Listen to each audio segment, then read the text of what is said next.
आइए सुनते हैं रामायण कथा का उत्तरकांड।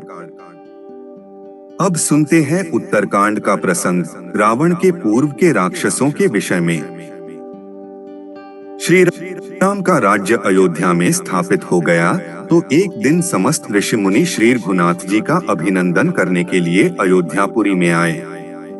श्री रामचंद्र जी ने उन सबका यथोचित सत्कार किया। वार्तालाप करते हुए अगस्त्य मुनि कहने लगे, युद्ध में आपने जो रावण का संहार किया वह कोई बड़ी बात नहीं है, परंतु द्वंद्व युद्ध में लक्ष्मण के द्वारा इंद्रजित का वध सबसे अधिक आश्चर्य की बात है। यह मायावी राक्षस युद्ध में समस्त प्राणियों के लिए अवध्य था। उनकी बात सुनकर रामचंद्र जी को बड़ा आश्चर्य हुआ। वे बोले, मुनिवर, रावण और कुंभकर्ण भी तो महान पराक्रमी थे, महोदर, प्रहस्त, विरूपाक्ष भी कम वीर न थे, फिर आप केवल इंद्रजित मेघनाद की ही इतनी प्रशंसा क्यों करते हैं? इस पर अगस्त्य मुनि बोले, इस प्रश्न का उत्तर देने से पहले मैं तुम्हें रावण के जन्म, वर प्राप्ति आदि का विवरण सुनाता हूँ। ब्रह्मा जी के पुलस्त्य नामक पुत्र हुए थे, जो उन्हीं के समान तेजस्वी और गुणवान थे। एक बार वे महगिरी पर तपस्या करने गए। वह स्थान अत्यंत रमणीक था, इसलिए ऋषियों, नागों, राजर्षियों आदि की कन्याएं वहां क्रीड़ा करने आ जाती थीं। उन कन्याओं की उपस्थिति के कारण उनकी तपस्या में विघ्न पड़ता था। उन्होंने उन्हें वहां आने से मना किया। जब वे नहीं मानी तो उन्होंने शाप दे दिया कि कल से जो कन्या यहाँ मुझे दिखाई देगी वह गर्भवती हो जाएगी। शेष सब कन्याओं ने तो वहाँ आना बंद कर दिया, परंतु राजर्षि तृणबिंदु की कन्या शाप की बात से अनभिज्ञ होने के कारण उस आश्रम में आ गई और महर्षि के दृष्टि पड़ते ही गर्भवती हो गई। जब तृणबिंदु को यह बात मालूम हुई तो उन्होंने अपने कन्या को पत्नी के रूप में महर्षि को अर्पित कर दिया। इस प्रकार विश्रवा का जन्म हुआ, जो अपने पिता के समान वेदविद और धर्मात्मा हुआ। महामुनि भरद्वाज ने अपनी कन्या का विवाह विश्रवा से कर दिया। उनके वैश्रवण नामक पुत्र हुआ। वह भी धर्मात्मा और विद्वान था। उसने भारी तपस्या करके ब्रह्मा जी को प्रसन्न किया और इंद्र तथा वरुण के सदृश लोकपाल का पद पाया। फिर उसने त्रिकूट पर्वत पर बसी लंका को अपना निवास स्थान बनाया और राक्षसों पर राज्य करने लगा। श्री राम ने आश्चर्य से पूछा, तो क्या कुबेर और रावण से भी पहले लंका में मांसभक्षी राक्षस रहते थे? फिर उनका पूर्वज कौन था? यह सुनने के लिए मुझे कौतूहल हो रहा है। अगस्त्य जी बोले, पूर्व काल में ब्रह्मा जी ने अनेक जल जंतु बनाए और उनसे समुद्र के जल की रक्षा करने के लिए कहा। तब उन जंतुओं में से कुछ बोले कि हम इसका रक्षा करेंगे और कुछ ने कहा कि हम इसका यक्षण पूजा करेंगे। इस पर ब्रह्मा जी ने कहा कि जो रक्षण करेगा वह राक्षस कहलाएगा और जो यक्षण करेगा वह यक्ष कहलाएगा। इस प्रकार वे दो जातियों में बंट गए। राक्षसों में हेति और प्रहेति दो भाई थे। प्रहेति तपस्या करने चला गया, परंतु हेति ने भया से विवाह किया, जिससे उसके विद्युत्केश नामक पुत्र उत्पन्न हुआ। विद्युत्केश के सुकेश नामक पराक्रमी पुत्र हुआ। सुकेश के माल्यवान, सुमाली और माली नामक 3 पुत्र हुए। तीनों ने ब्रह्मा जी की तपस्या करके यह वरदान प्राप्त कर लिए कि हम लोगों का प्रेम अटूट हो और हमें कोई पराजित न कर सके। वर पाकर वे निर्भय हो गए और सुरों असुरों को सताने लगे। उन्होंने विश्वकर्मा से एक अत्यंत सुंदर नगर बनाने के लिए कहा। इस पर विश्वकर्मा ने उन्हें लंकापुरी का पता बताकर भेज दिया। वहां वे बड़े आनंद के साथ रहने लगे। माल्यवान के वज्रमुष्टि, विरूपाक्ष, दुर्मुख, सुप्तघ्न, यज्ञको, मत्त और उन्मत्त नामक 7 पुत्र हुए। सुमाली के प्रहस्त्र, अकंपन, विकट, कालिकामुख, धूम्राक्ष, दंड, सुपार्श्व, संघनादी, प्रधस एवं भारकर्ण नाम के 10 पुत्र हुए। माली के अनल, अनिल, हर और संपाति नामक 4 पुत्र हुए। ये सब बलवान और दुष्ट प्रकृति होने के कारण ऋषिमुनियों को कष्ट दिया करते थे। उनके कष्टों से दुखी होकर ऋषिमुनिगण जब भगवान विष्णु की शरण में गए तो उन्होंने आश्वासन दिया कि हे ऋषियों, मैं इन दुष्टों का अवश्य ही नाश करूंगा। जब राक्षसों को विष्णु के इस आश्वासन की सूचना मिली तो वे सब मंत्रणा करके संगठित हो माली के सेनापतित्व में इंद्रलोक पर आक्रमण करने के लिए चल पड़े। समाचार पाकर भगवान विष्णु ने अपने अस्त्र शस्त्र संभाले और राक्षसों का संहार करने लगे। सेनापति माली सहित बहुत से राक्षस मारे गए और शेष लंका की ओर भाग गए। जब भागते हुए राक्षसों का भी नारायण संहार करने लगे तो माल्यवान क्रुद्ध होकर युद्ध भूमि में लौट पड़ा। भगवान विष्णु के हाथों अंत में वह भी काल का ग्रास बना। शेष बचे हुए राक्षस सुमाली के नेतृत्व में लंका को त्याग कर पाताल में जा बसे और लंका पर कुबेर का राज्य स्थापित हुआ। राक्षसों के विनाश से दुखी होकर सुमाली ने अपनी पुत्री कैकसी से कहा कि पुत्री, राक्षस वंश के कल्याण के लिए मैं चाहता हूँ कि तुम परम पराक्रमी महर्षि विश्रवा के पास जाकर उनसे पुत्र प्राप्त करो। वही पुत्र हम राक्षसों की देवताओं से रक्षा कर सकता है। उत्तरकांड का प्रसंग रावण के पूर्व के राक्षसों के विषय में पूर्ण हुआ। बोलो सियावर रामचंद्र की जय। अब सुनते हैं उत्तरकांड का प्रसंग, रावण के जन्म की कथा। अगस्त्य मुनि ने कहना जारी रखा। पिता की आज्ञा पाकर कैकसी विश्रवा के पास गई और उन्हें अपने अभिप्राय से अवगत कराया। उस समय भयंकर आंधी चल रही थी। आकाश में मेघ गरज रहे थे। कैकसी का अभिप्राय जानकर विश्रवा ने कहा कि भद्रे, तुम इस कुबेला में आई हो। मैं तुम्हारी इच्छा तो पूरी कर दूंगा, परंतु इससे तुम्हारी संतान दुष्ट स्वभाव वाली और क्रूर कर्मा होगी। मुनि की बात सुनकर कैकसी उनके चरणों में गिर पड़ी और बोली कि भगवान, आप ब्रह्मवादी महात्मा हैं। आपसे मैं ऐसे दुराचारी संतान पाने की आशा नहीं करती। अतः आप मुझ पर कृपा करें। कैकसी के वचन सुनकर मुनि विश्रवा ने कहा कि अच्छा, तो तुम्हारा सबसे छोटा पुत्र सदाचारी और धर्मात्मा होगा। इस प्रकार कैकसी के 10 मुख वाले पुत्र का जन्म हुआ, जिसका नाम दशग्रीव रखा गया। उसके पश्चात कुंभकर्ण, शूर्पणखा और विभीषण के जन्म हुए। दशग्रीव और कुंभकर्ण अत्यंत दुष्ट थे, किंतु विभीषण धर्मात्मा प्रकृति का था। दशग्रीव ने अपने भाइयों सहित ब्रह्मा जी की तपस्या की। ब्रह्मा के प्रसन्न होने पर दशग्रीव ने मांगा कि मैं गरुड़, नाग, यक्ष, दैत्य, दानव, राक्षस तथा देवताओं के लिए अवध्य हो जाऊं। ब्रह्मा जी ने तथास्तु कहकर उसकी इच्छा पूरी कर दी। विभीषण ने धर्म में अविचल मति का और कुंभकर्ण ने वर्षों तक सोते रहने का वरदान पाया। फिर दशग्रीव ने लंका के राजा कुबेर को विवश किया कि वह लंका छोड़कर अपना राज्य उसे सौंप दे। अपने पिता विश्रवा के समझाने पर कुबेर ने लंका का परित्याग कर दिया और रावण अपनी सेना, भाइयों तथा सेवकों के साथ लंका में रहने लगा। लंका में जम जाने के बाद अपने बहन शूर्पणखा का विवाह कालका के पुत्र दानवराज विद्युविह्वा के साथ कर दिया।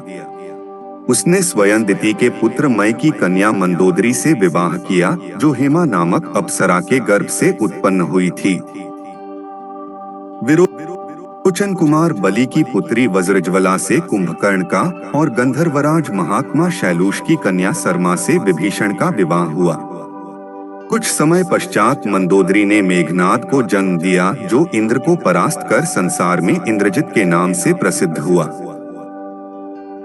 सत्ता के मद में रावण उच्छृंखल हो देवताओं, ऋषियों, यक्षों और गंधर्वों को नाना प्रकार से कष्ट देने लगा। एक बार उसने कुबेर पर चढ़ाई करके उसे युद्ध में पराजित कर दिया और अपनी विजय की स्मृति के रूप में कुबेर के पुष्पक विमान पर अधिकार कर लिया। उस विमान का वेग मन के समान तीव्र था। वह अपने ऊपर बैठे हुए लोगों की इच्छानुसार छोटा या बड़ा रूप धारण कर सकता था। विमान में मणि और सोने की सीढ़ियां बनी हुई थीं और तपाए हुए सोने के आसन बने हुए थे। उस विमान पर बैठकर जब वह श्रवण नाम से प्रसिद्ध सरकंडों के विशाल वन से होकर जा रहा था तो भगवान शंकर के पार्षद नंदीश्वर ने उसे रोकते हुए कहा कि दशग्रीव, इस वन में स्थित पर्वत पर भगवान शंकर क्रीड़ा करते हैं, इसलिए यहाँ सभी सुर, असुर, यक्ष आदि का आना निषिद्ध कर दिया गया है। नंदीश्वर के वचनों से क्रुद्ध होकर रावण विमान से उतरकर भगवान शंकर की ओर चला। उसे रोकने के लिए उससे थोड़ी दूर पर हाथ में शूल लिए नंदी दूसरे शिव की भांति खड़े हो गए। उनका मुख वानर जैसा था। उसे देखकर रावण ठहाका मारकर हंस पड़ा। इससे कुपित हो नंदी बोले कि दशानन, तुमने मेरे वानर रूप की अवहेलना की है, इसलिए तुम्हारे कुल का नाश करने के लिए मेरे ही समान पराक्रमी रूप और तेज से संपन्न वानर उत्पन्न होंगे। रावण ने इस ओर तनिक भी ध्यान नहीं दिया और बोला कि जिस पर्वत ने मेरे विमान की यात्रा में बाधा डाली है, आज मैं उसी को उखाड़ फेंकूंगा। यह कहकर उसने पर्वत के निचले भाग में हाथ डालकर उसे उठाने का प्रयत्न किया। जब पर्वत हिलने लगा तो भगवान शंकर ने उस पर्वत को अपने पैर के अंगूठे से दबा दिया। इससे रावण का हाथ बुरी तरह से दब गया और वह पीड़ा से चिल्लाने लगा। जब वह किसी प्रकार से हाथ न निकाल सका तो रोते भगवान शंकर की स्तुति और क्षमा प्रार्थना करने लगा। इस पर भगवान शंकर ने उसे क्षमा कर दिया और उसके प्रार्थना करने पर उसे एक चंद्रहास नामक खड्ग भी दिया। अगस्त्य मुनि ने कथा को आगे बढ़ाया। एक दिन हिमालय प्रदेश में भ्रमण करते हुए रावण ने ब्रह्मर्षि कुशध्वज की कन्या वेदवती को तपस्या करते देखा। वह उस पर मुग्ध हो गया और उसके पास आकर उसका परिचय तथा अविवाहित रहने का कारण पूछा। वेदवती ने अपने परिचय देने के पश्चात बताया कि मेरे पिता विष्णु से मेरा विवाह करना चाहते थे। इससे क्रुद्ध होकर मेरी कामना करने वाले दैत्यराज शंभु ने सोते में उनका वध कर दिया। उनके मरने पर मेरी माता भी दुखी होकर चिता में प्रविष्ट हो गई। तब से मैं अपने पिता के इच्छा पूरी करने के लिए भगवान विष्णु की तपस्या कर रही हूँ। उन्हीं को मैंने अपना पति मान लिया है। पहले रावण ने वेदवती को बातों में फुसलाना चाहा, फिर उसने जबरदस्ती करने के लिए उसके केश पकड़ लिए। वेदवती ने एक ही झटके में पकड़े हुए केश काट डाले। फिर यह कहती हुई अग्नि में प्रविष्ट हो गई कि दुष्ट, तूने मेरा अपमान किया है। इस समय तो मैं यह शरीर त्याग रही हूँ, परंतु तेरा विनाश करने के मैं अयोनिजा कन्या के रूप में जन्म लेकर किसी धर्मात्मा की पुत्री बनूंगी। अगले जन्म में वह कन्या कमल के रूप में उत्पन्न हुई। उस सुंदर कांति वाली कमल कन्या को एक दिन रावण अपने महलों में ले गया। उसे देखकर ज्योतिषियों ने कहा कि राजन, यदि यह कमल कन्या आपके घर में रही तो आपके और आपके कुल के विनाश का कारण बनेगी। यह सुनकर रावण ने उसे समुद्र में फेंक दिया। वहां से वह भूमि को प्राप्त होकर राजा जनक के यज्ञ मंडप के मध्यवर्ती भूभाग में जा पहुंची। वहां राजा द्वारा हल से जोती जाने वाली भूमि से वह कन्या फिर प्राप्त हुई। वही वेदवती सीता के रूप में आपकी पत्नी बनी और आप स्वयं सनातन विष्णु हैं। इस प्रकार आपके महान शत्रु रावण को वेदवती ने पहले ही अपने शाप से मार डाला। आप तो उसे मारने में केवल निमित्त मात्र थे। अनेक राजा महाराजाओं को पराजित करता हुआ दशग्रीव इक्ष्वाकु वंश के राजा अनर्ण्य के पास पहुंचा, जो अयोध्या पर राज्य करते थे। उसने उन्हें भी द्वंद्व युद्ध करने अथवा पराजय स्वीकार करने के लिए ललकारा। दोनों में भीषण युद्ध हुआ, किंतु ब्रह्मा जी के वरदान के कारण रावण उनसे पराजित न हो सका। जब अनर्ण्य का शरीर बुरी तरह से क्षत विक्षत हो गया तो रावण इक्ष्वाकु वंश का अपमान और उपहास करने लगा।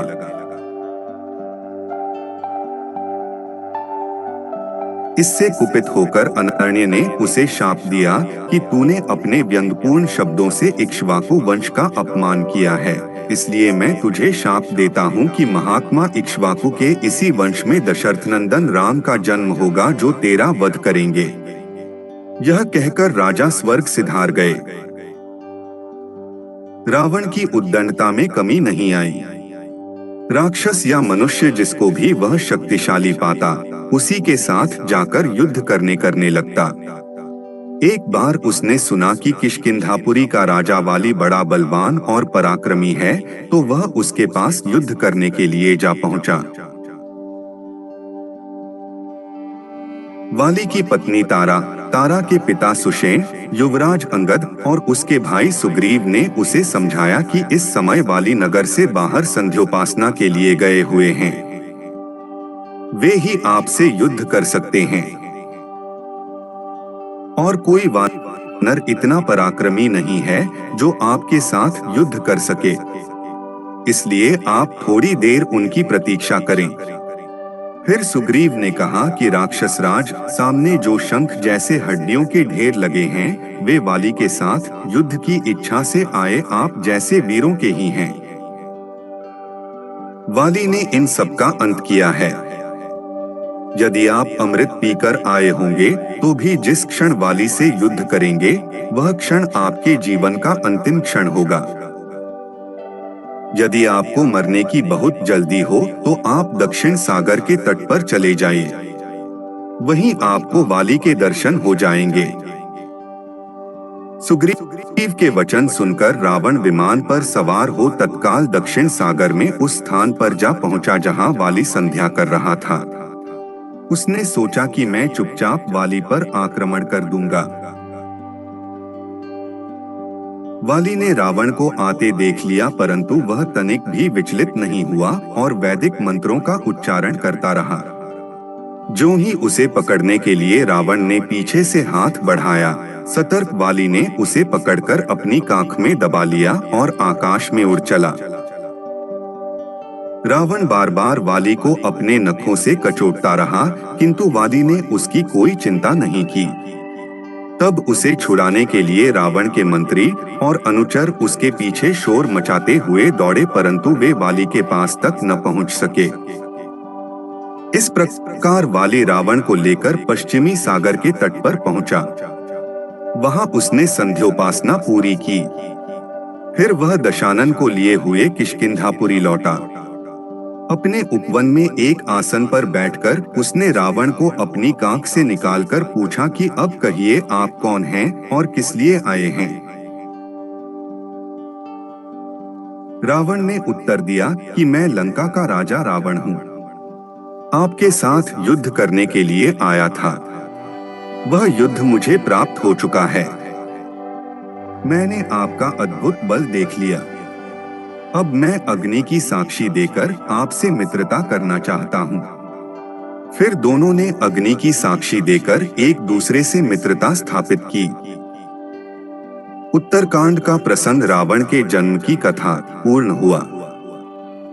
बोलो सियावर रामचंद्र की जय। अब सुनते हैं उत्तरकांड का प्रसंग, हनुमान के जन्म की कथा।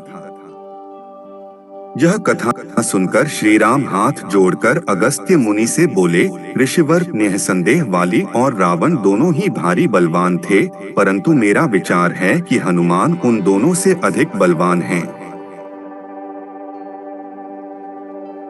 इनमें शूरवीरता, बल, धैर्य, नीति, सद्गुण सभी उनसे अधिक हैं। यदि मुझे ये न मिलते तो भला क्या जानकी का पता लग सकता था। मेरे समझ में यह नहीं आया कि जब वाली और सुग्रीव में झगड़ा हुआ तो इन्होंने अपने मित्र सुग्रीव की सहायता करके वाली को क्यों नहीं मार डाला। आप कृपा करके हनुमान जी के बारे में मुझे सब कुछ बताइए। रघुनाथ जी के वचन सुनकर महर्षि अगस्त्य बोले, हे रघुनंदन, आप ठीक कहते हैं। हनुमान अद्भुत बलवान, पराक्रमी और सद्गुण संपन्न हैं, परंतु ऋषियों के शाप के कारण इन्हें अपने बल का पता नहीं था। मैं आपको इनके विषय में सब कुछ बताता हूँ। इनके पिता केसरी सुमेरु पर्वत पर राज्य करते थे। उनकी पत्नी का नाम अंजना था। इनके जन्म के पश्चात एक दिन इनकी माता फल लाने के लिए इन्हें आश्रम में छोड़कर चली गईं। जब शिशु हनुमान को भूख लगी तो वे उगते हुए सूर्य को फल समझकर उसे पकड़ने के लिए आकाश में उड़ने लगे। उनकी सहायता के लिए पवन भी बहुत तेजी से चला। उधर भगवान सूर्य ने उन्हें अबोध शिशु समझकर अपने तेज से नहीं जलने दिया। जिस समय हनुमान सूर्य को पकड़ने के लिए लपके, उसी समय राहु सूर्य पर ग्रहण लगाना चाहता था। हनुमान जी ने सूर्य के ऊपरी भाग में जब राहु का स्पर्श किया तो वह भयभीत होकर वहां से भाग गया। उसने इंद्र के पास जाकर शिकायत की कि देवराज, आपने मुझे अपनी क्षुधा शांत करने के साधन के रूप में सूर्य और चंद्र दिए थे। आज जब अमावस्या के दिन मैं सूर्य को ग्रस्त करने के लिए गया तो मैंने देखा कि एक दूसरा राहु सूर्य को पकड़ने जा रहा है। राहु की बात सुनकर इंद्र घबरा गए और राहु को साथ लेकर सूर्य की ओर चल पड़े। राहु को देखकर हनुमान जी सूर्य को छोड़कर राहु पर झपटे। राहु ने इंद्र को रक्षा के लिए पुकारा तो उन्होंने हनुमान जी के ऊपर वज्र का प्रहार किया, जिससे वे एक पर्वत पर जा गिरे और उनकी बाईं ठुड्डी टूट गई। हनुमान की यह दशा देखकर वायुदेव को क्रोध आया। उन्होंने उसी क्षण अपनी गति रोक ली। इससे कोई भी प्राणी सांस न ले सका और सब पीड़ा से तड़पने लगे। तब सारे सुर, असुर, यक्ष, किन्नर आदि ब्रह्मा जी की शरण में गए। ब्रह्मा उन सबको लेकर वायुदेव के पास गए। वे मृत हनुमान को गोद में लिए उदास बैठे थे। जब ब्रह्मा जी ने उन्हें जीवित कर दिया तो वायुदेव ने अपनी गति का संचार करके सब प्राणियों की पीड़ा दूर की। चूंकि इंद्र के वज्र से हनुमान जी की हनु ठुड्डी टूट गई थी, इसलिए तब से उनका नाम हनुमान हो गया। फिर प्रसन्न होकर सूर्य ने हनुमान को अपने तेज का 100वां भाग दिया। वरुण, यम, कुबेर, विश्वकर्मा आदि ने उन्हें अजेय, पराक्रमी, अवध्य होने, नाना रूप धारण करने की क्षमता आदि के वर दिया। इस प्रकार नाना शक्तियों से संपन्न हो जाने पर निर्भय होकर वे ऋषिमुनियों के साथ शरारत करने लगे। किसी के वल्कल फाड़ देते, किसी की कोई वस्तु नष्ट कर देते। इससे क्रुद्ध होकर ऋषियों ने इन्हें शाप दिया कि तुम अपने बल और शक्ति को भूल जाओगे। किसी के याद दिलाने पर ही तुम्हें उनका ज्ञान होगा। तब से उन्हें अपने बल और शक्ति का स्मरण नहीं रहा। वाली और सुग्रीव के पिता ऋक्षराज थे। चिरकाल तक राज्य करने के पश्चात जब ऋक्षराज का देहांत हुआ तो वाली राजा बना। वाली और सुग्रीव में बचपन से ही प्रेम था। जब उन दोनों में बैर हुआ तो सुग्रीव के सहायक होते हुए भी शाप के कारण हनुमान अपने बल से अनजान बने रहे। हनुमान के जीवन की यह कथा सुनकर सबको बड़ा आश्चर्य हुआ। जब अगस्त्य तथा अन्य मुनि अयोध्या से विदा होकर जाने लगे तो श्री राम ने उनसे कहा, मेरी इच्छा है कि पुरवासी और देशवासियों को अपने अपने कार्यों में लगाकर मैं यज्ञों का अनुष्ठान करूं। आपसे प्रार्थना है कि आप सब उन यज्ञों में अवश्य पधारकर भाग लेने की कृपा करें। सब ऋषियों ने उसमें भाग लेने की अपनी स्वीकृति प्रदान की। फिर वे वहां से विदा होकर अपने अपने आश्रम को चले गए। उत्तरकांड का प्रसंग हनुमान के जन्म की कथा पूर्ण हुआ। बोलो सियावर रामचंद्र की जय। अब सुनते हैं उत्तरकांड का प्रसंग, अभ्यागतों की विदाई। अब श्री रामचंद्र जी नियमपूर्व प्रतिदिन राजसभा में बैठकर राजकाज संभालकर शासन चलाने लगे। कुछ दिन पश्चात राजा जनक विदा होकर मिथिला के लिए प्रस्थान किया। इसके पश्चात कैकेय, नरेश, युधाजित, काशीराज, प्रतरदन तथा अन्य आगत राजा महाराजा भी विनयपूर्वक अयोध्या से विदा हुए। फिर उन्होंने सुग्रीव, हनुमान, अंगद, नील, नल, केसरी, कुमुद, गंधमादन, सुषेण, पनस, वीरमैंद, विविध, जाम्बवंत, गवाक्ष, विनत, धूम्र, बलिमुख, प्रजंग, सन्नाद, दरिमुख, दधिमुख, इंद्रजानु तथा अन्य वानर यूथपतियों को नाना प्रकार के वस्त्राभूषण रत्नादि देकर सम्मानित किया और उनकी भूरी भूरी प्रशंसा करके उन्हें विदा किया। फिर वे विभीषण को विदा करते हुए उनसे बोले, राक्षसराज, तुम धर्म पूर्वक लंका पर शासन करना। तुम धर्मात्मा हो। मुझे विश्वास है कि तुम कभी धर्म विरुद्ध कोई कार्य नहीं करोगे। अपनी प्रजा का पुत्रवत पालन करना। विदा होने से पहले हनुमान बोले, प्रभो, मुझे ऐसा वर दीजिए कि आपके प्रति मेरी अटूट भक्ति सदा बनी रहे। आपके सिवा कहीं और मेरा आंतरिक अनुराग न हो। इस पृथ्वी पर जब तक राम कथा प्रचलित रहे तब तक मेरे प्राण इस शरीर में ही बसे रहें। हनुमान की बात सुनकर श्री राम ने उन्हें हृदय से लगा लिया और बोले, ऐसा ही होगा। संसार में जब तक मेरी कथा प्रचलित रहेगी तब तक तुम्हारे प्राण भी तुम्हारे शरीर में बने रहेंगे।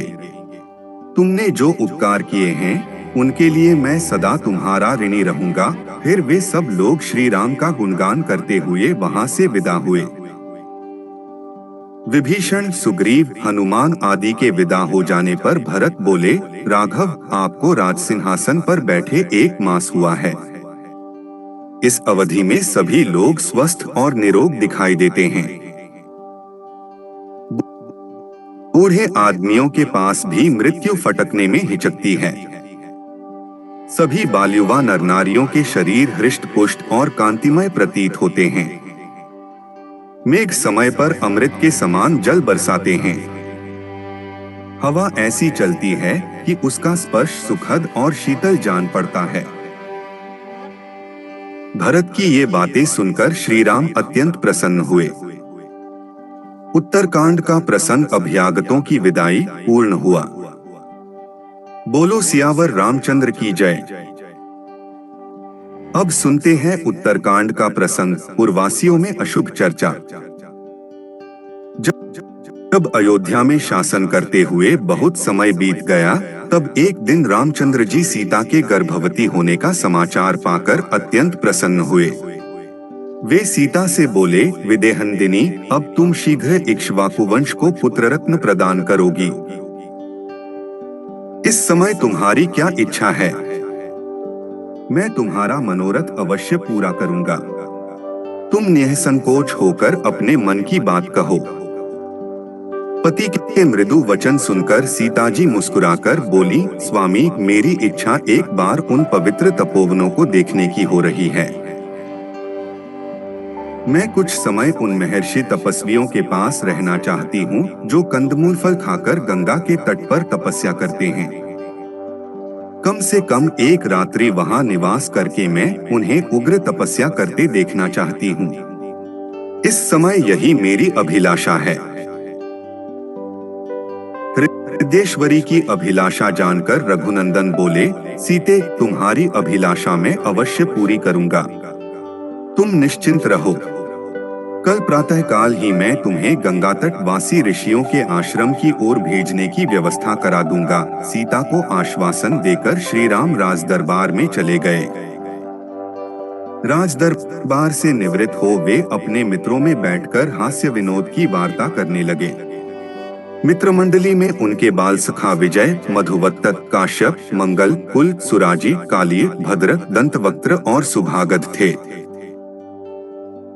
बातों ही बातों में रामचंद्र ने पूछा, भद्र, आजकल नगर में किस बात की चर्चा विशेष रूप से होती है? नगर और जनपद के लोग मेरे, सीता, भरत, लक्ष्मण आदि भाइयों और माता कैकेयी के विषय में क्या क्या बातें करते हैं।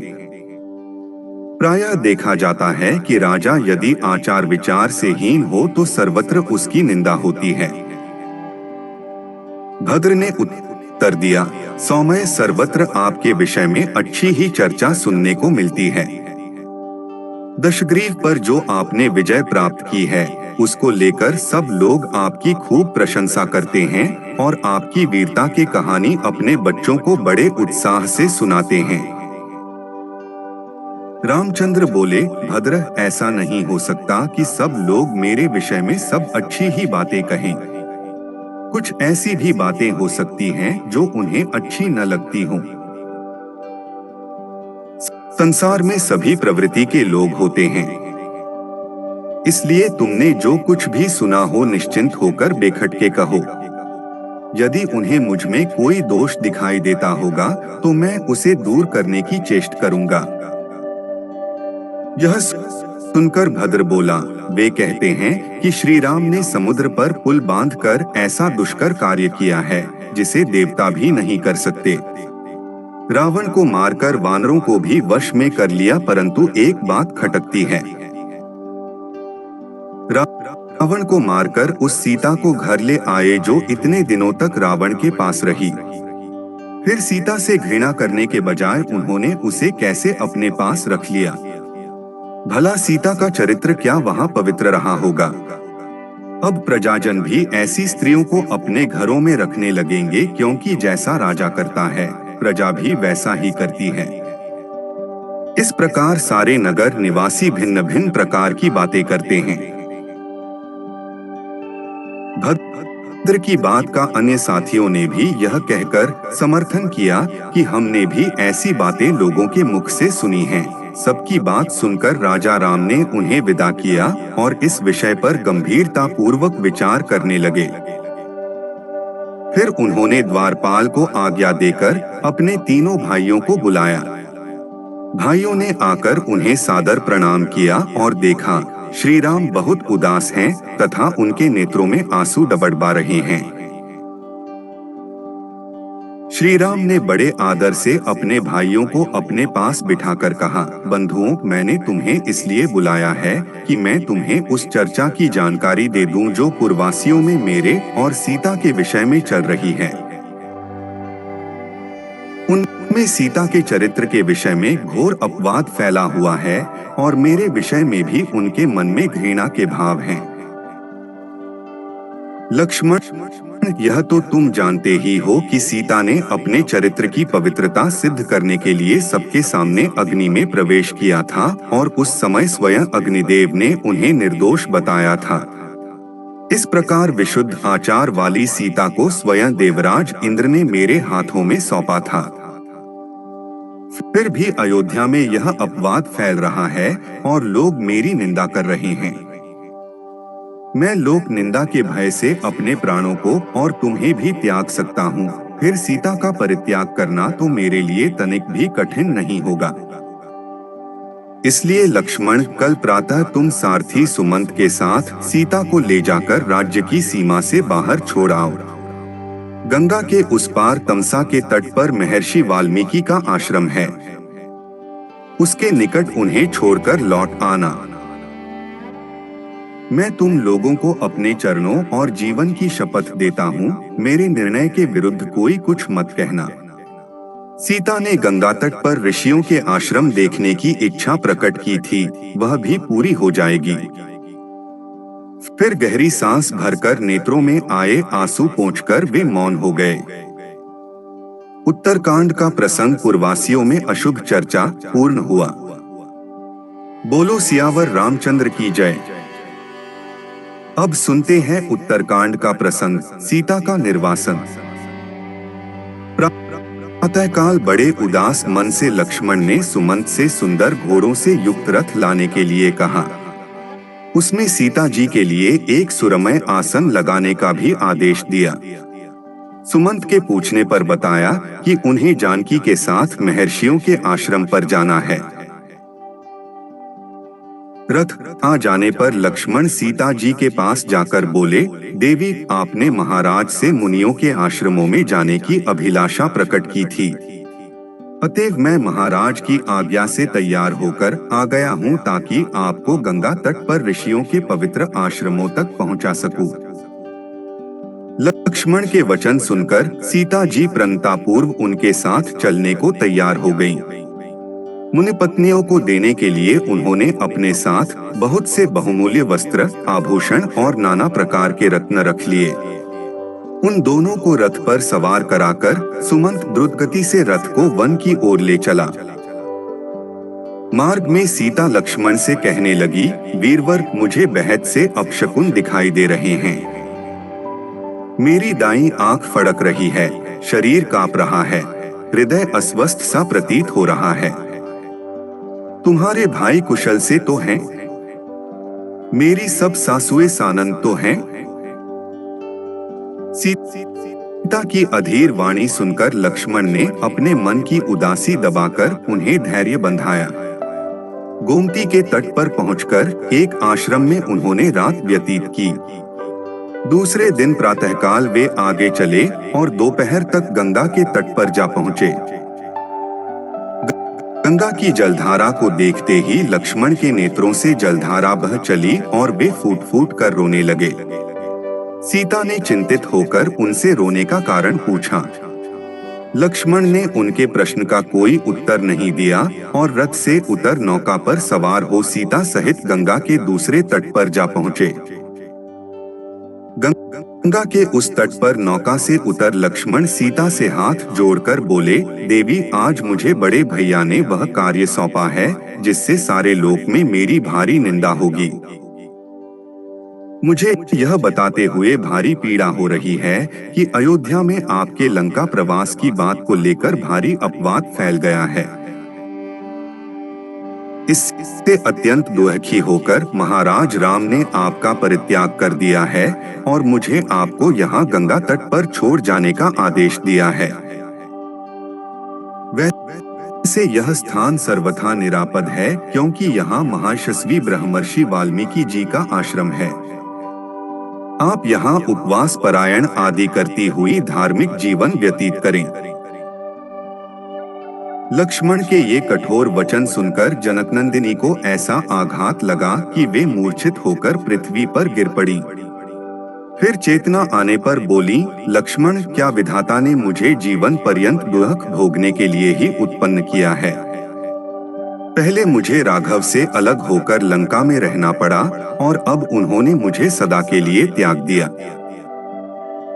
लक्ष्मण, मेरी समझ में यह नहीं आता कि यदि मुनिजन मुझसे यह पूछेंगे कि तुम्हें श्री राम ने किस अपराध के कारण त्यागा है, तो मैं उन्हें क्या उत्तर दूंगी?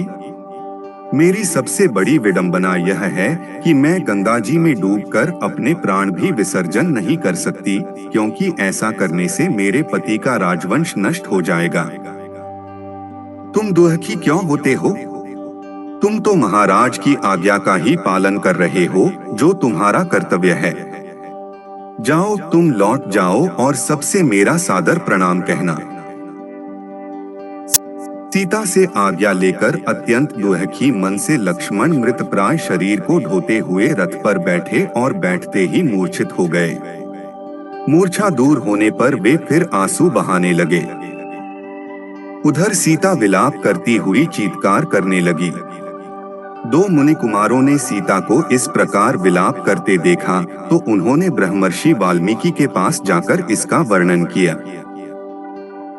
यह समाचार सुनकर वाल्मीकि जी सीता जी के पास पहुँचे और बोले, पतिव्रते, मैंने अपने योग बल से जान लिया है कि तुम राजा दशरथ की पुत्रवधू और मिथिलेश की पुत्री हो। मुझे तुम्हारे परित्याग की बात भी मालूम हो चुकी है। इसलिए तुम मेरे आश्रम में चलकर अन्य तपस्विनी नारियों के साथ निश्चिंत होकर निवास करो। वे तुम्हारी यथोचित देखभाल करेंगी। मुनि के वचन सुनकर सीता ने उन्हें श्रद्धापूर्वक प्रणाम किया और महर्षि के आश्रम में आकर रहने लगी। उत्तरकांड का प्रसंग सीता का निर्वासन पूर्ण हुआ। बोलो सियावर रामचंद्र की जय। अब सुनते हैं उत्तरकांड का प्रसंग, लक्ष्मण की वापसी। रथ में मूर्छा भंग होने पर लक्ष्मण फिर विलाप करने लगे। सुमंत ने उन्हें धैर्य बंधाते हुए उनसे कहा, वीरवर, आपको सीता के विषय में संताप नहीं करना चाहिए। यह बात तो दुर्वासा मुनि ने स्वर्गीय राजा दशरथ जी को पहले ही बता दी थी कि श्री राम सदैव दुख उठाएंगे। उन्हें परिजनों का वियोग उठाना पड़ेगा। मुनि के कथनानुसार दीर्घकाल व्यतीत होने पर वे आपको तथा भरत और शत्रुघ्न को भी त्याग देंगे। यह बात उन्होंने मेरे सामने कही थी, परंतु स्वर्गीय महाराज ने मुझे आदेश दिया था कि यह बात मैं किसी से न कहूं। अब उचित अवसर जानकर आपसे कह रहा हूं। आपसे अनुरोध है कि आप यह बात भरत और शत्रुघ्न के सम्मुख कदापि न कहें। सुमंत की बात सुनकर जब लक्ष्मण ने किसी से न कहने का आश्वासन देकर पूरी बात बताने का आग्रह किया तो सुमंत ने कहा, एक समय की बात है, दुर्वासा मुनि महर्षि वशिष्ठ के आश्रम में रहकर चातुर्मास बिता रहे थे। उसी समय महाराज दशरथ वशिष्ठ जी के दर्शनों के लिए पहुंचे। बातों बातों में महाराज ने दुर्वासा मुनि से पूछा कि भगवन, मेरा वंश कितने समय तक चलेगा? मेरे सब पुत्रों की आयु कितनी होगी? कृपा करके मेरे वंश की स्थिति मुझे बताइए। इस पर उन्होंने महाराज को कथा सुनाई कि देवासुर संग्राम में पीड़ित हुए दैत्यों ने महर्षि भृगु की पत्नी की शरण ली थी। भृगु की पत्नी द्वारा दैत्यों को शरण दिए जाने पर कुपित होकर भगवान विष्णु ने अपने चक्र से उसका सिर काट डाला। अपनी पत्नी के मरने पर भृगु ने क्रुद्ध होकर विष्णु को शाप दिया कि आपने मेरी पत्नी की हत्या की है, इसलिए आपको मनुष्य के रूप में पृथ्वी पर जन्म लेना पड़ेगा और वहां दीर्घकाल तक पत्नी का वियोग सहना पड़ेगा। शाप की बात बताकर महर्षि दुर्वासा ने रघुवंश के भविष्य संबंधी बहुत सी बातें बताईं। उसमें आप लोगों को त्यागने की बात भी बताई गई थी। उन्होंने यह भी कहा था कि रघुनाथ जी सीता के 2 पुत्रों का अभिषेक अयोध्या के बाहर करेंगे, अयोध्या में नहीं। इसलिए विधाता का विधान जानकर आपको शोक नहीं करना चाहिए। ये बातें सुनकर लक्ष्मण का संताप कुछ कम हुआ। केशिनी के तट पर रात्रि बिताकर दूसरे दिन दोपहर को लक्ष्मण अयोध्या पहुंचे। उन्होंने अत्यंत दुखी मन से श्री राम के पास पहुंचकर सीता के परित्याग का संपूर्ण वृत्तांत जा सुनाया।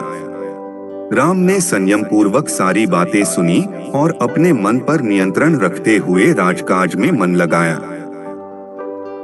उत्तरकांड का प्रसंग लक्ष्मण की वापसी पूर्ण हुआ। बोलो सियावर रामचंद्र की जय। अब सुनते हैं उत्तरकांड का प्रसंग, राजा नृग की कथा। उत्तरकांड। एक दिन लक्ष्मण ने श्री राम से कहा, महाराज, आप राजकाज में इतने व्यस्त रहते हैं कि अपने स्वास्थ्य का भी ध्यान नहीं रखते। यह सुनकर रामचंद्र जी बोले, लक्ष्मण, राजा का कर्तव्य होता है राजकाज में पूर्णतया लीन रहना। तनिक सी असावधानी हो जाने पर उसे राजा नृग की भांति भयंकर यातना भोगनी पड़ती है। लक्ष्मण के जिज्ञासा करने पर उन्होंने राजा नृग की कथा सुनाते हुए कहा, पहले इस पृथ्वी पर महायशस्वी राजा नृग राज्य करते थे। वे बड़े धर्मात्मा और सत्यवादी थे। एक बार उन्होंने तीर्थराज पुष्कर में जाकर स्वर्ण विभूषित बछड़ों युक्त 1 करोड़ गौओं का दान किया। उसी समय उन गौओं के साथ एक दरिद्र ब्राह्मण की गाय बछड़े सहित आकर मिल गई और राजा नृग ने संकल्प पूर्वक उसे किसी ब्राह्मण को दान कर दिया। उधर वह दरिद्र ब्राह्मण वर्षों तक स्थान स्थान पर अपनी गाय को ढूंढता रहा। अंत में उसने कनखल में एक ब्राह्मण के यहाँ अपने गाय को पहचान लिया। गाय का नाम शवला था। जब उसने गाय को नाम लेकर पुकारा तो वह गाय उस दरिद्र ब्राह्मण के पीछे हो ली। इस पर दोनों ब्राह्मणों में विवाद हो गया। एक कहता था गाय मेरी है और दूसरा कहता कि मुझे यह राजा ने दान में दी है। दोनों झगड़ते हुए राजा नृग के यहाँ पहुंचे। राजकाज में व्यस्त रहने के कारण जब कई दिन तक नृग ने उनसे भेंट नहीं की तो उन्होंने शाप दे दिया कि विवाद का निर्णय कराने की इच्छा से आए प्रार्थियों को तुमने कई दिन तक दर्शन नहीं दिए, इसलिए तुम प्राणियों से छिपकर रहने वाले गिरगिट हो जाओगे और सहस्त्रों वर्ष तक गड्ढे में पड़े रहोगे। भगवान विष्णु जब कृष्ण के रूप में अवतार लेंगे तब वे ही तुम्हारा उद्धार करेंगे। इस प्रकार राजा नृग आज भी अपनी उस भूल का दंड भुगत रहे हैं। अतएव जब भी कोई कार्यार्थी द्वार पर आए उसे सदा मेरे सामने तत्काल उपस्थित किया करो। राम का आदेश सुनकर लक्ष्मण बोले, राघव, ब्राह्मणों का शाप सुनकर राजा नृग ने क्या किया? इस प्रश्न के उत्तर में श्री राम ने बताया, जब दोनों ब्राह्मण शाप देकर चले गए तो राजा ने अपने मंत्री को भेजकर उन्हें वापस बुलाया और उनसे क्षमा याचना की। फिर एक सुंदर सा गड्ढा बनवाकर और अपने राजकुमार वसु को अपना राज्य सौंपकर उस गड्ढे में निवास करने लगे। ब्राह्मण के शाप का भारी प्रभाव होता है। उत्तरकांड का प्रसंग राजा नृग की कथा पूर्ण हुआ। बोलो सियावर रामचंद्र की जय। अब सुनते हैं उत्तरकांड का प्रसंग, राजा निमि की कथा। श्री रामचंद्र जी बोले, हे लक्ष्मण, अब मैं तुम्हें शाप से संबंधित एक अन्य कथा सुनाता हूँ। हमारे ही पूर्वजों में निमि नामक एक प्रतापी राजा थे। वे महात्मा इक्ष्वाकु के 12वें पुत्र थे। उन्होंने वैजयंत नामक एक नगर बसाया था। इस नगर को बसाकर उन्होंने एक भारी यज्ञ का अनुष्ठान किया। यज्ञ संपन्न करने के लिए महर्षि वशिष्ठ, अत्रि, अंगिर तथा भृगु को आमंत्रित किया, किंतु वशिष्ठ का एक यज्ञ के लिए देवराज इंद्र ने पहले ही वरण कर लिया था, इसलिए वे निमि से प्रतीक्षा करने के लिए कहकर इंद्र का यज्ञ कराने चले गए। वशिष्ठ के जाने पर महर्षि गौतम ने यज्ञ को पूरा कराया।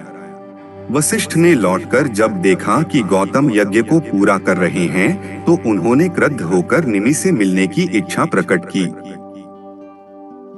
जब 2 घड़ी प्रतीक्षा करने पर भी निमि से भेंट न हो सकी तो उन्होंने शाप दिया कि राजा निमि, तुमने मेरी अवहेलना करके दूसरे पुरोहित को वरण किया है, इसलिए तुम्हारा शरीर अचेतन होकर गिर जाएगा।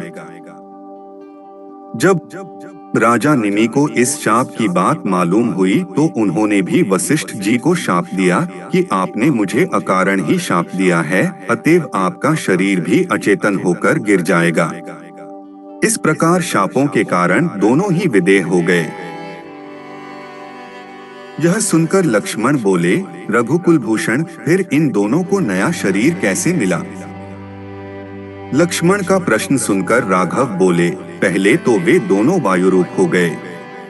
वशिष्ठ ने ब्रह्मा जी से देह दिलाने की प्रार्थना की तो उन्होंने कहा कि तुम मित्र और वरुण के छोड़े हुए वीर्य में प्रविष्ट हो जाओ, इससे तुम अयोनिज रूप से उत्पन्न होकर मेरे पुत्र बन जाओगे। इस प्रकार वशिष्ठ फिर से शरीर धारण करके प्रजापति बने। अब राजा निमि का वृत्तांत सुनो। राजा निमि का शरीर नष्ट हो जाने पर ऋषियों ने स्वयं ही यज्ञ को पूरा किया और राजा को तेल के कड़ाह आदि में सुरक्षित रखा।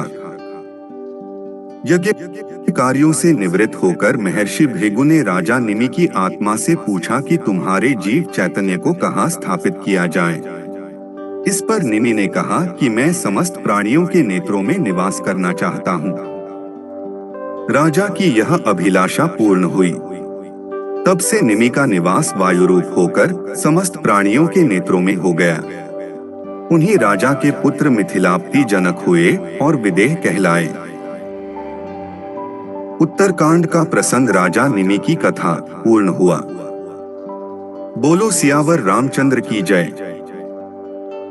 अब सुनते हैं उत्तरकांड का प्रसंग, राजा ययाति की कथा। इस आश्चर्यजनक कथा को सुनकर सुमित्रानंदन बोले, हे प्रभो, ऐसे ही शाप की कोई और कथा हो तो सुनाइए। लक्ष्मण के जिज्ञासा देखकर कौशल्यानंदन बोले, नहुष के पुत्र राजा ययाति के दो पत्नियां थीं, एक शर्मिष्ठा और दूसरी देवयानी। शर्मिष्ठा दैत्य कुल के वृषपर्वा की कन्या थी और देवयानी शुक्राचार्य की। राजा को शर्मिष्ठा से विशेष स्नेह था। शर्मिष्ठा ने पुरु को और देवयानी ने यदु को जन्म दिया। दोनों ही बालक बड़े तेजस्वी थे। देवयानी को उचित सम्मान न पाते देख यदु ने उससे कहा कि माता, इस असम्मानजनक जीवन से क्या यह अधिक उचित न होगा कि हम अग्नि में प्रवेश करके यह जीवन समाप्त कर दें? यदि तुम मेरी बात नहीं मानोगी तो भी मैं यह जीवन धारण नहीं करूंगा। पुत्र की यह बात सुनकर देवयानी ने सारी बातें अपने पिता भृगुनंदन शुक्राचार्य को बता दी और स्वयं भी जल मरने को तैयार हो गई। उसने कहा कि ययाति मेरा ही नहीं आपका भी अनादर करते हैं। इससे क्रोधित होकर शुक्राचार्य ने ययाति को लक्ष्य करके शाप दिया कि दुरात्मने, तुम्हारी अवस्था जराजीर्ण वृद्ध जैसी हो जाए, तुम बिल्कुल शिथिल हो जाओ। इस प्रकार शाप देकर वे मौन हो गए। इस शाप के फलस्वरूप राजा ययाति को ऐसी वृद्धावस्था ने आ घेरा जो दूसरे की युवावस्था से बदली जा सकती थी। ययाति ने यदु से अनुरोध किया कि तुम मुझे अपना यौवन देकर मेरी वृद्धावस्था ले लो। कुछ समय पश्चात मैं तुम्हारा यौवन तुम्हें लौटा दूंगा। यह सुनकर यदु ने कहा, यह सौदा आप अपने लाडले पुरु से करें। जब उन्होंने पुरु से यह बात कही तो पुरु ने राजा का अनुरोध सुनकर तत्काल वृद्धावस्था के बदले में अपना यौवन दे दिया। सहस्त्रों वर्षों तक यज्ञ आदि का अनुष्ठान करके उन्होंने पुरु को फिर उनका यौवन लौटा दिया और यदु को शाप दिया कि तुमने मेरी आज्ञा का उल्लंघन किया है, इसलिए तुम्हारी संतान राजा नहीं होगी। हे सौमित्र, यह सब प्राचीन आख्यान मैंने तुम्हें सुना दिया। अब हमें उसी प्रकार करना चाहिए जिससे हमें किसी प्रकार का कोई दोष न लगे। उत्तरकांड का प्रसंग राजा ययाति की कथा पूर्ण हुआ। बोलो सियावर रामचंद्र की जय। अब सुनते हैं उत्तरकांड का प्रसंग, कुत्ते का न्याय। श्री राम के शासन में न तो किसी को शारीरिक रोग होता था, न किसी की अकाल मृत्यु होती थी, न कोई स्त्री विधवा होती थे और न माता पिताओं को संतान का शोक सहना पड़ता था। सारा राज्य सब प्रकार से सुख संपन्न था। इसलिए कोई व्यक्ति किसी प्रकार का विवाद लेकर राजदरबार में उपस्थित भी नहीं होता था। किंतु एक दिन एक कुत्ता राजद्वार पर आकर बार बार भौंकने लगा। उसे अभियोगी समझ राजदरबार में उपस्थित किया गया। पूछने पर कुत्ते ने बताया, प्रभु, आपके राज्य में सर्वार्थ सिद्ध नामक एक भिक्षुक है। उसने आज अकारण मुझ पर प्रहार करके मेरा मस्तक फाड़ दिया है, इसलिए मैं इसका न्याय चाहता हूँ। कुत्ते की बात सुनकर उस भिक्षुक ब्राह्मण को बुलवाया गया। ब्राह्मण के आने पर राजा रामचंद्र ने पूछा, विप्रवर, क्या आपने इस कुत्ते के सिर पर घातक प्रहार किया था? यदि किया था तो इसका क्या कारण है? वैसे ब्राह्मण को अकारण क्रोध आना तो नहीं चाहिए। महाराज की बात सुनकर सर्वार्थ सिद्ध बोले, प्रभु, यह सही है कि मैंने इस कुत्ते को डंडे से मारा था। उस समय मेरा मन क्रोध से भर गया था। बात यह थी, कल मेरे भिक्षाटन का समय बीत चुका था, तो भी भूख के कारण मैं भिक्षा के लिए द्वार द्वार पर भटक रहा था। उस समय यह कुत्ता बीच में आ खड़ा हुआ। मैं भूखा तो था ही, अतएव मुझे क्रोध आ गया और मैंने इसके सिर पर डंडा मार दिया। मैं अपराधी हूँ, मुझे दंड दीजिए। आपसे दंड पाकर मुझे नरक यातना नहीं भोगनी पड़ेगी। जब राजा राम ने सभासदों से उसे दंड देने के विषय में परामर्श किया तो उन्होंने कहा, राजन, ब्राह्मण दंड द्वारा अवध्य है। इसे शारीरिक दंड नहीं दिया जा सकता और यह इतना निर्धन है कि आर्थिक दंड का भार भी नहीं उठा सकेगा। यह सुनकर कुत्ते ने कहा, महाराज, यदि आप आज्ञा दें तो मैं इसके दंड के बारे में एक सुझाव दूं। मेरे विचार से इसे महंत बना दिया जाए। यदि आप इसे कालंजर के किसी मठ का मठाधीश बना दें, तो यह दंड इसके लिए सबसे उचित होगा। कुत्ते का सुझाव मानकर श्री राम ने उसे मठाधीश बना दिया और वह हाथी पर बैठकर वहां से प्रसन्नतापूर्वक चला गया। उसके जाने के पश्चात एक मंत्री ने कहा, प्रभो, यह तो उसके लिए उपहार हुआ, दंड नहीं। मंत्री की बात सुनकर श्री राम ने कहा, मंत्रीवर, यह उपहार नहीं, दंड ही है। इसका रहस्य तुम नहीं समझ सके हो। फिर कुत्ते से बोले, श्वानराज, तुम इन्हें इस दंड का रहस्य बताओ। राघव की बात सुनकर कुत्ता बोला, रघुनंदन, पिछले जन्म में मैं कालंजर के एक मठ का अधिपति था। वहां मैं सदैव शुभ कर्म किया करता था। फिर भी मुझे कुत्ते की योनि मिली। यह तो अत्यंत क्रोधी है। इसका अंत मुझसे भी अधिक खराब होगा। मठाधीश ब्राह्मणों और देवताओं के निमित्त दिए गए द्रव्य का उपभोग करता है, इसलिए वह पाप का भागी बनता है। यह रहस्य बताकर कुत्ता वहां से चला गया। उत्तरकांड का प्रसंग कुत्ते का न्याय पूर्ण हुआ। बोलो सियावर रामचंद्र की जय। अब सुनते हैं उत्तरकांड का प्रसंग, च्यवन ऋषि का आगमन। एक दिन जब श्री राम अपने दरबार में बैठे थे, तो यमुना तट निवासी कुछ ऋषि महर्षि च्यवन ऋषि जी के साथ दरबार में पधारे। कुशल क्षेम के पश्चात उन्होंने बताया, महाराज, इस समय हम बड़े दुखी हैं। लवण नामक एक भयंकर राक्षस ने यमुना तट पर भयंकर उत्पात मचा रखा है। उसके अत्याचारों से त्राण पाने के लिए हम बड़े बड़े राजाओं के पास गए, परंतु कोई भी हमारी रक्षा न कर सका। आपकी यशोगाथा सुनकर अब हम आपकी शरण आए हैं। हमें आशा है आप निश्चय ही हमारा भय दूर करेंगे। ऋषियों के यह वचन सुनकर सत्य प्रतिज्ञ श्री राम बोले, हे महर्षियों, यह समस्त राज्य और मेरे प्राण भी आपके लिए ही हैं। मैं आपको वचन देता हूं कि मैं उस दुष्ट के वध का उपाय शीघ्र ही करूंगा। आप मुझे उसके विषय में विस्तार से बताएं। च्यवन ऋषि बोले, हे राजन, सतयुग में लीला नामक दैत्य का पुत्र मधु बड़ा शक्तिशाली और बुद्धिमान राक्षस था। उसने भगवान शंकर की तपस्या करके उनसे अपने तथा अपने वंश के लिए एक ऐसा शूल प्राप्त किए था जो शत्रु का विनाश करके वापस उसके पास आ जाता था। उन्होंने यह भी वर दिया कि जिसके हाथ में जब तक यह शूल रहेगा तब तक वह अवध्य रहेगा। उसी मधु का पुत्र लवण है जो अत्यंत दुष्टात्मा है और उस शूल के बल पर निरंतर हमें कष्ट देता है। वह प्रायः किसी न किसी ऋषि, मुनि, तपस्वी को अपने आहार बनाता है। वन के प्राणियों, मनुष्यादि किसी को भी वह नहीं छोड़ता। यह सुनकर राम ने सब भाइयों को बुलाकर पूछा, इस राक्षस को मारने का भार कौन अपने ऊपर लेना चाहता है? यह सुनकर शत्रुघ्न बोले, प्रभो, लक्ष्मण ने आपके साथ रहते हुए बहुत से राक्षसों का संहार किया है। भैया भरत ने भी आपकी अनुपस्थिति में नंदीग्राम में रहते हुए अनेक दैत्यों को मौत के घाट उतारा है। इसलिए लवणासुर के वध का कार्य मुझे सौंपने की कृपा करें। श्री राम बोले, ठीक है, तुम ही लवणासुर का संहार करो और उसे मार के मधुपुर में अपना राज्य स्थापित करो।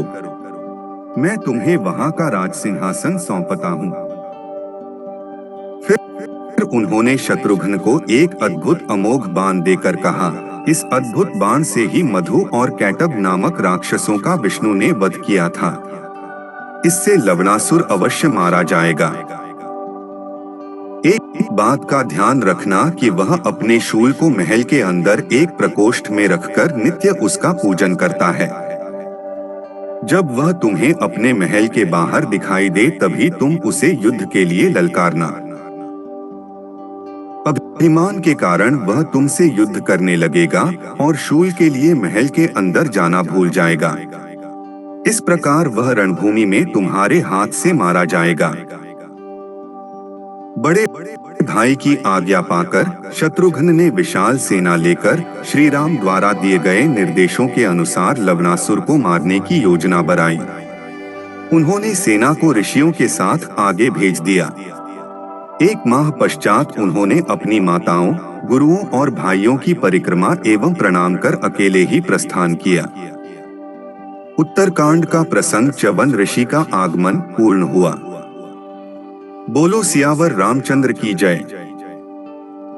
अब सुनते हैं उत्तरकांड का प्रसंग, पूर्व राजाओं के यज्ञस्थल एवं लवकुश का जन्म। अयोध्या से प्रस्थान करने के तीसरे दिन शत्रुघ्न ने महर्षि वाल्मीकि के आश्रम में विश्राम किया।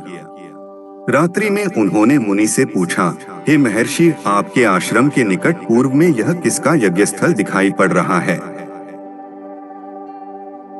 महर्षि बोले, हे सौमित्र, यह यज्ञस्थल तुम्हारे कुल के महान राजाओं ने बनवाया था। मैं उनके विषय में बताता हूँ। तुम्हारे कुल में सौदास नाम बड़े धार्मिक राजा हुए हैं। एक दिन आखेट करते हुए उन्होंने वन में 2 भयंकर दुर्धुष राक्षसों को देखा। राजा ने बाण चलाकर उनमें से एक को मार गिराया। यह देखकर दूसरा राक्षस यह कहता हुआ अदृश्य हो गया कि हे पापी, तूने मेरे इस मित्र को निरपराध मारा है, आठ मैं इसका प्रतिशोध अवश्य लूंगा। कुछ समय पश्चात सौदास ने अपने पुत्र वीर्यसह को राज्य देकर और वशिष्ठ जी को पुरोहित बनाकर इस स्थान पर अश्वमेघ यज्ञ किया। उस समय वही राक्षस अपने प्रतिशोध लेने के लिए वहां आया और वशिष्ठ जी का रूप बनाकर राजा से बोले कि आज मुझे मांसयुक्त भोजन कराओ, इसमें सोच विचार की आवश्यकता नहीं है। राजा ने अपने रसोइये को ऐसा ही आदेश दिया। इस आदेश को सुनकर वह आश्चर्य में पड़ गया। तभी वह राक्षस रसोइये के वेश में वहां उपस्थित हुआ और भोजन में मनुष्य का मांस मिलाकर राजा को दिया। राजा ने अपनी पत्नी सहित वह भोजन वशिष्ठ जी को परोसा। जब वशिष्ठ जी को ज्ञात हुआ कि भोजन में मनुष्य का मांस है, तो उन्होंने क्रोधित होकर राजा को शाप दिया कि राजन, जैसा भोजन तूने मुझे प्रस्तुत किया है, वैसा ही भोजन तुझे प्राप्त होगा। तब तो राजा वीर्यसह ने भी क्रोधित हो हाथ में जल लेकर वशिष्ठ जी को शाप देना चाहा, परंतु रानी के समझाने पर वह जल अपने पैरों पर डाल दिया। इससे उनके दोनों पैर काले हो गए। तभी से उनका नाम कल्माशपाद पड़ गया। तत्पश्चात राजा और रानी ने महर्षि वशिष्ठ के पैर पकड़कर क्षमा मांगी और पूरा वृत्तांत उन्हें कह सुनाया। तब वशिष्ठ जी ने कहा कि राजन, 12 वर्ष पश्चात आप इस शाप से मुक्त हो जाओगे और तुम्हें इसका स्मरण भी नहीं रहेगा। हे शत्रुघ्न, इस प्रकार राजा कल्माशपाद उस शाप को भोगकर पुनः राज्य प्राप्त कर धैर्यपूर्वक प्रजा का पालन करने लगे। उन्हीं राजा सौदास और राजा कल्माशपाद का यह सुंदर यज्ञस्थल है। यह कथा सुनकर शत्रुघ्न अपनी पर्णशाला में विश्राम करने चले गए। जिस दिन शत्रुघ्न वाल्मीकि के आश्रम में पहुंचे, उसी रात को सीता जी ने एक साथ 2 पुत्रों को जन्म दिया। तपस्विनी बालाओं से उनके जन्म का समाचार सुनकर महर्षि ने एक कुशाओं का मुट्ठा और उनके लब लेकर मंत्रोच्चार द्वारा उनकी भावी बाधाओं से रक्षा करने की व्यवस्था की। फिर एक का कुश और दूसरे का लव से मार्जन कराया। इस प्रकार बड़े बालक का नाम कुश और दूसरे का लव रखा गया। शत्रुघ्न को भी यह समाचार पाकर अत्यंत प्रसन्नता हुई।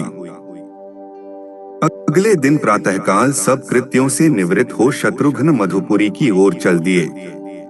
मार्ग में 7 रात्रियां व्यतीत कर वे महर्षि च्यवन के आश्रम में पहुंचे। उत्तरकांड का प्रसंग पूर्व राजाओं के यज्ञस्थल एवं लवकुश का जन्म पूर्ण हुआ। बोलो सियावर रामचंद्र की जय। अब सुनते हैं उत्तरकांड का प्रसंग, लवणासुर वध। अगले दिन प्रातःकाल होने पर जब लवणासुर अपने पुर से बाहर निकला, तभी शत्रुघ्न हाथ में धनुष बाण ले मधुपुरी को घेर कर खड़े हो गए। दोपहर होने पर वह क्रूर राक्षस हजारों मरे हुए जीवों को लेकर वहां आया तो शत्रुघ्न ने उसे द्वंद्व युद्ध के लिए ललकारा। अभिमानी लवण तत्काल उनसे युद्ध करने के लिए तैयार हो गया और बोला, तेरे भाई ने रावण को मारा था जो मेरी मौसी शूर्पणखा का भाई था। आज मैं उसका बदला तुझसे लूंगा। तुझे पता नहीं, अब तक मैं बड़े बड़े शूरवीरों को धराशायी कर चुका हूँ, तेरी भला क्या गिनती है। यह सुनकर शत्रुघ्न बोले, नराधम, जब तूने उन वीरों को धराशायी किया होगा तब शत्रुघ्न का जन्म नहीं हुआ था। आज मैं तुझे अपने तीक्ष्ण बाणों से सीधा यमलोक का रास्ता दिखाऊंगा। यह सुनते ही लवण ने क्रोध कर एक वृक्ष उखाड़कर शत्रुघ्न को मारा, परंतु उन्होंने मार्ग में ही उसके सैकड़ों टुकड़े कर दिए। फिर उन्होंने उस पर बाणों की झड़ी लगा दी, किंतु लवण इस आक्रमण से तनिक भी विचलित नहीं हुआ। उल्टे उसने शीघ्रता से एक भारी वृक्ष उखाड़कर उनके सिर पर मारा, जिससे उन्हें क्षणिक मूर्छा आ गई। मूर्छित शत्रुघ्न को मरा हुआ समझ वह अपना आहार जुटाने और सैनिकों को खाने लग गया, अपना शूल लेने नहीं गया। मूर्छा भंग होते ही शत्रुघ्न ने रघुनाथ जी द्वारा दिया हुआ अमोघ बाण लेकर उसके वक्षस्थल पर छोड़ दिया। वह बाण लवण का हृदय चीरता हुआ रसातल में घुस गया और फिर शत्रुघ्न के पास लौट आया। उधर लवणासुर ने भयंकर चीत्कार करके अपने प्राण त्याग दिए। शत्रुघ्न ने उस नगर को फिर से बसाकर उसका नाम मधुपुरी रखा। थोड़े ही दिनों में नगर सब प्रकार से सुख संपन्न हो गया। इस नगर को नवीन रूप पाने में 12 वर्ष लग गए। फिर एक सप्ताह के लिए शत्रुघ्न अयोध्या चले गए। उत्तरकांड का प्रसंग लवणासुर वध पूर्ण हुआ। बोलो सियावर रामचंद्र की जय। अब सुनते हैं उत्तरकांड का प्रसंग, ब्राह्मण बालक की मृत्यु। एक दिन श्री राम अपने दरबार में बैठे थे, तभी एक बूढ़ा ब्राह्मण अपने मरे हुए पुत्र का शव लेकर राजद्वार पर आया और हाँ पुत्र कहकर विलाप करते हुए कहने लगा, मैंने पूर्व जन्म में कौन से पाप किए थे जिससे मुझे अपनी आंखों से अपने इकलौते पुत्र की मृत्यु देखनी पड़ी। केवल 13 वर्ष 10 महीने और 20 दिन की आयु में ही तू मुझे छोड़कर सिधार गया।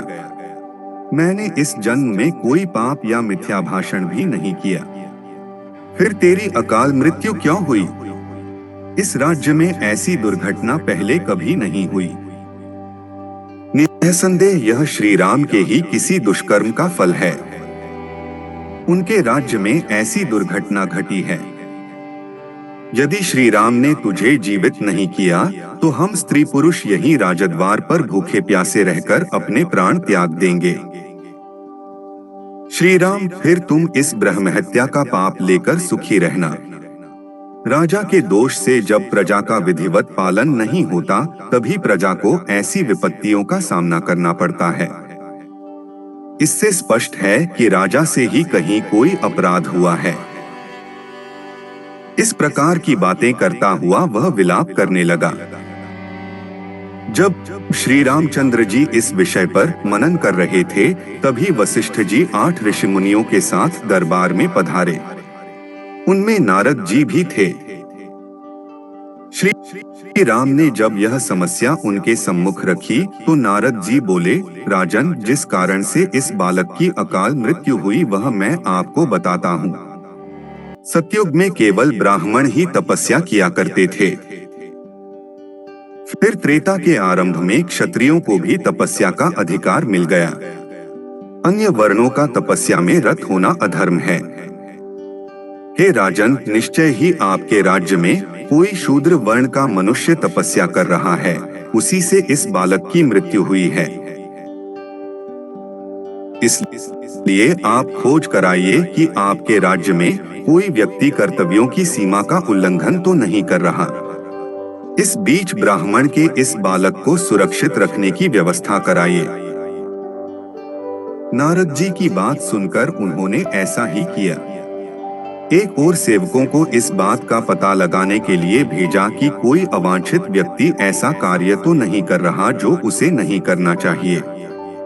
दूसरी ओर विप्रपुत्र के शरीर की सुरक्षा का प्रबंध कराया। वे स्वयं भी पुष्पक विमान में बैठकर ऐसे व्यक्ति की खोज में निकल पड़े। पुष्पक उन्हें दक्षिण दिशा में स्थित शैवाल पर्वत पर बने एक सरोवर पर ले गया, जहां एक तपस्वी नीचे की ओर मुख करके उल्टा लटका हुआ भयंकर तपस्या कर रहा था। उसकी यह विकट तपस्या देखकर उन्होंने पूछा, हे तपस्वी, तुम कौन हो? किस वर्ण के हो और यह भयंकर तपस्या क्यों कर रहे हो? यह सुनकर वह तपस्वी बोले, महात्मन, मैं शूद्र योनि से उत्पन्न हूँ और सशरीर स्वर्ग जाने के लिए यह उग्र तपस्या कर रहा हूँ। मेरा नाम शंबूक है। शंबूक की बात सुनकर रामचंद्र ने म्यान से तलवार निकालकर उसका सिर काट डाला। जब इंद्र आदि देवताओं ने वहां आकर उनकी प्रशंसा की तो श्री राम बोले, यदि आप मेरे कार्य को उचित समझते हैं तो उस ब्राह्मण के मृतक पुत्र को जीवित कर दीजिए। राम के अनुरोध को स्वीकार कर इंद्र ने विप्रपुत्र को तत्काल जीवित कर दिया। उत्तरकांड का प्रसंग ब्राह्मण बालक की मृत्यु पूर्ण हुआ। बोलो सियावर रामचंद्र की जय। अब सुनते हैं उत्तरकांड का प्रसंग, राजा श्वेत की कथा। इंद्र से वर प्राप्त करके रघुनंदन राम महर्षि अगस्त्य के आश्रम में पहुंचे। वे शंबूक वध की कथा सुनकर बहुत प्रसन्न हुए और उन्होंने विश्वकर्मा द्वारा दिया हुआ एक दिव्य आभूषण श्री राम को अर्पित किया। वह आभूषण सूर्य के समान दीप्तिमान, दिव्य, विचित्र तथा अद्भुत था। उसे देखकर श्री राम ने महर्षि अगस्त्य से पूछा, मुनिवर, विश्वकर्मा का यह अद्भुत आभूषण आपके पास कहाँ से आया? जब यह आभूषण इतना विचित्र है तो इसकी कथा भी विचित्र ही होगी। यह जानने का मेरे मन में कौतूहल हो रहा है। श्री राम की जिज्ञासा और कौतूहल को शांत करने के लिए महर्षि ने कहा, प्राचीन काल में एक बेहद विस्तृत वन था जो चारों ओर 100 योजन तक फैला हुआ था, परंतु उस वन में कोई प्राणी, पशु पक्षी तक भी नहीं रहता था। उसमें एक मनोहर सरोवर भी था। उस स्थान को पूर्णतया एकांत पाकर मैं वहां तपस्या करने के लिए चला गया था। सरोवर के चारों ओर चक्कर लगाने पर मुझे एक पुराना विचित्र आश्रम दिखाई दिया। उसमें एक भी तपस्वी नहीं था। मैंने रात्रि वहीं विश्राम किया। जब मैं प्रातःकाल स्नानादि के लिए सरोवर की ओर जाने लगा तो मुझे सरोवर के तट पर हृष्ट-पुष्ट निर्मल शव दिखाई दिया। मैं आश्चर्य से वहां बैठकर उस शव के विषय में विचार करने लगा। थोड़ी देर पश्चात वहां एक दिव्य विमान उतरा जिस पर एक सुंदर देवता विराजमान था। उसके चारों ओर सुंदर वस्त्राभूषणों से अलंकृत अनेक अप्सराएं बैठी थीं। उनमें से कुछ उन पर चवर डुला रही थीं। फिर वह देवता सहसा विमान से उतरकर उस शव के पास आया और उसने मेरे देखते ही देखते उस शव को खाकर फिर सरोवर में जाकर हाथ मुंह धोने लगा। जब वह पुनः विमान पर चढ़ने लगा तो मैंने उसे रोककर पूछा कि हे तेजस्वी पुरुष, कहाँ आपका यह देवोमय सौम्य रूप और कहाँ यह घृणित आहार? मैं इसका रहस्य जानना चाहता हूँ। मेरे विचार से आपको यह घृणित कार्य नहीं करना चाहिए था। मेरी बात सुनकर वह दिव्य पुरुष बोला कि मेरे महायशस्वी पिता विदर्भ देश के पराक्रमी राजा थे। उनका नाम सुदेव था। उनकी 2 पत्नियां थीं जिनसे 2 पुत्र उत्पन्न हुए। एक का नाम था श्वेत और दूसरे का सुरथ। मैं श्वेत हूँ। पिता की मृत्यु के बाद मैं राजा बना और धर्मानुकूल राज्य करने लगा। एक दिन मुझे अपनी मृत्यु की तिथि का पता चल गया और मैं सुरथ को राज्य देकर इसी वन में तपस्या करने के लिए चला आया। दीर्घकाल तक तपस्या करके मैं ब्रह्मलोक को प्राप्त हुआ, परंतु अपनी भूख प्यास पर विजय प्राप्त न कर सका। जब मैंने ब्रह्मा जी से कहा तो वे बोले कि तुम मृत्युलोक में जाकर अपने ही शरीर का नित्य भोजन किया करो। यही तुम्हारा उपचार है, क्योंकि तुमने किसी को कभी कोई दान नहीं दिया, केवल अपने ही शरीर का पोषण किया है। ब्रह्मलोक भी तुम्हें तुम्हारी तपस्या के कारण ही प्राप्त हुआ है। जब कभी महर्षि अगस्त्य उस वन में पधारेंगे तभी तुम्हें भूख प्यास से छुटकारा मिल जाएगा। अब आप मुझे मिल गए हैं, अतएव आप मेरा उद्धार करें और मेरा उद्धार करने के प्रतिदान स्वरूप यह दिव्य आभूषण ग्रहण करें। यह आभूषण दिव्य वस्त्र, स्वर्ण, धन आदि देने वाला है। इसके साथ मैं अपनी संपूर्ण कामनाएं आपको समर्पित कर रहा हूँ। मेरे आभूषण लेते ही राजर्षि श्वेत पूर्णतः तृप्त होकर स्वर्ग को प्राप्त हुए और वह शव भी लुप्त हो गया। उत्तरकांड का प्रसंग राजा श्वेत की कथा पूर्ण हुआ। बोलो सियावर रामचंद्र की जय। अब सुनते हैं उत्तरकांड का प्रसंग, राजा दंड की कथा। महर्षि अगस्त्य से श्वेत की कथा सुनकर श्री रामचंद्र ने पूछा, मुनिराज कृपया यह और बताइए कि जिस भयंकर वन में विदर्भराज श्वेत तपस्या करते थे, वह वन पशु पक्षियों से रहित क्यों हो गया था? रघुनाथ जी की जिज्ञासा सुनकर महर्षि अगस्त्य ने बताया, सतयुग की बात है, जब इस पृथ्वी पर मनु के पुत्र इक्ष्वाकु राज्य करते थे। राजा इक्ष्वाकु के 100 पुत्र उत्पन्न हुए। उन पुत्रों में सबसे छोटा मूर्ख और उद्दंड था। इक्ष्वाकु समझ गए कि इस मंद बुद्धि पर कभी न कभी दंडपात अवश्य होगा, इसलिए वे उसे दंड के नाम से पुकारने लगे। जब वह बड़ा हुआ तो पिता ने उसे विंध्य और शैवल पर्वत के बीच का राज्य दे दिया। दंड ने उस स्थान का नाम मधुमंत रखा और शुक्राचार्य को अपना पुरोहित बनाया। एक दिन राजा दंड भ्रमण करता हुआ शुक्राचार्य के आश्रम की ओर जा निकला। वहां उसने शुक्राचार्य की अत्यंत लावण्यमयी कन्या अर्जा को देखा। वह काम पीड़ित होकर उसके साथ बलात्कार करने लगा। जब शुक्राचार्य ने अर्जा की दुर्दशा देखी तो उन्होंने शाप दिया कि दंड 7 दिन के अंदर अपने पुत्र, सेना आदि सहित नष्ट हो जाए। इंद्र ऐसी भयंकर धूल की वर्षा करेंगे जिससे उसका संपूर्ण राज्य ही नहीं, पशु पक्षी तक नष्ट हो जाएंगे। फिर अपनी कन्या से उन्होंने कहा कि तू इसी आश्रम में इस सरोवर के निकट रहकर ईश्वर की आराधना और अपने पाप का प्रायश्चित कर। जो जीव इस अवधि में तेरे पास रहेंगे वे धूल की वर्षा से नष्ट नहीं होंगे। शुक्राचार्य के शाप के कारण दंड, उसका राज्य और पशु पक्षी आदि सब नष्ट हो गए। तभी से यह भूभाग दंडकारण्य कहलाता है। यह वृत्तांत सुनकर श्री राम विश्राम करने चले गए। दूसरे दिन प्रातःकाल वे वहां से विदा हो गए। उत्तरकांड का प्रसंग राजा दंड की कथा पूर्ण हुआ।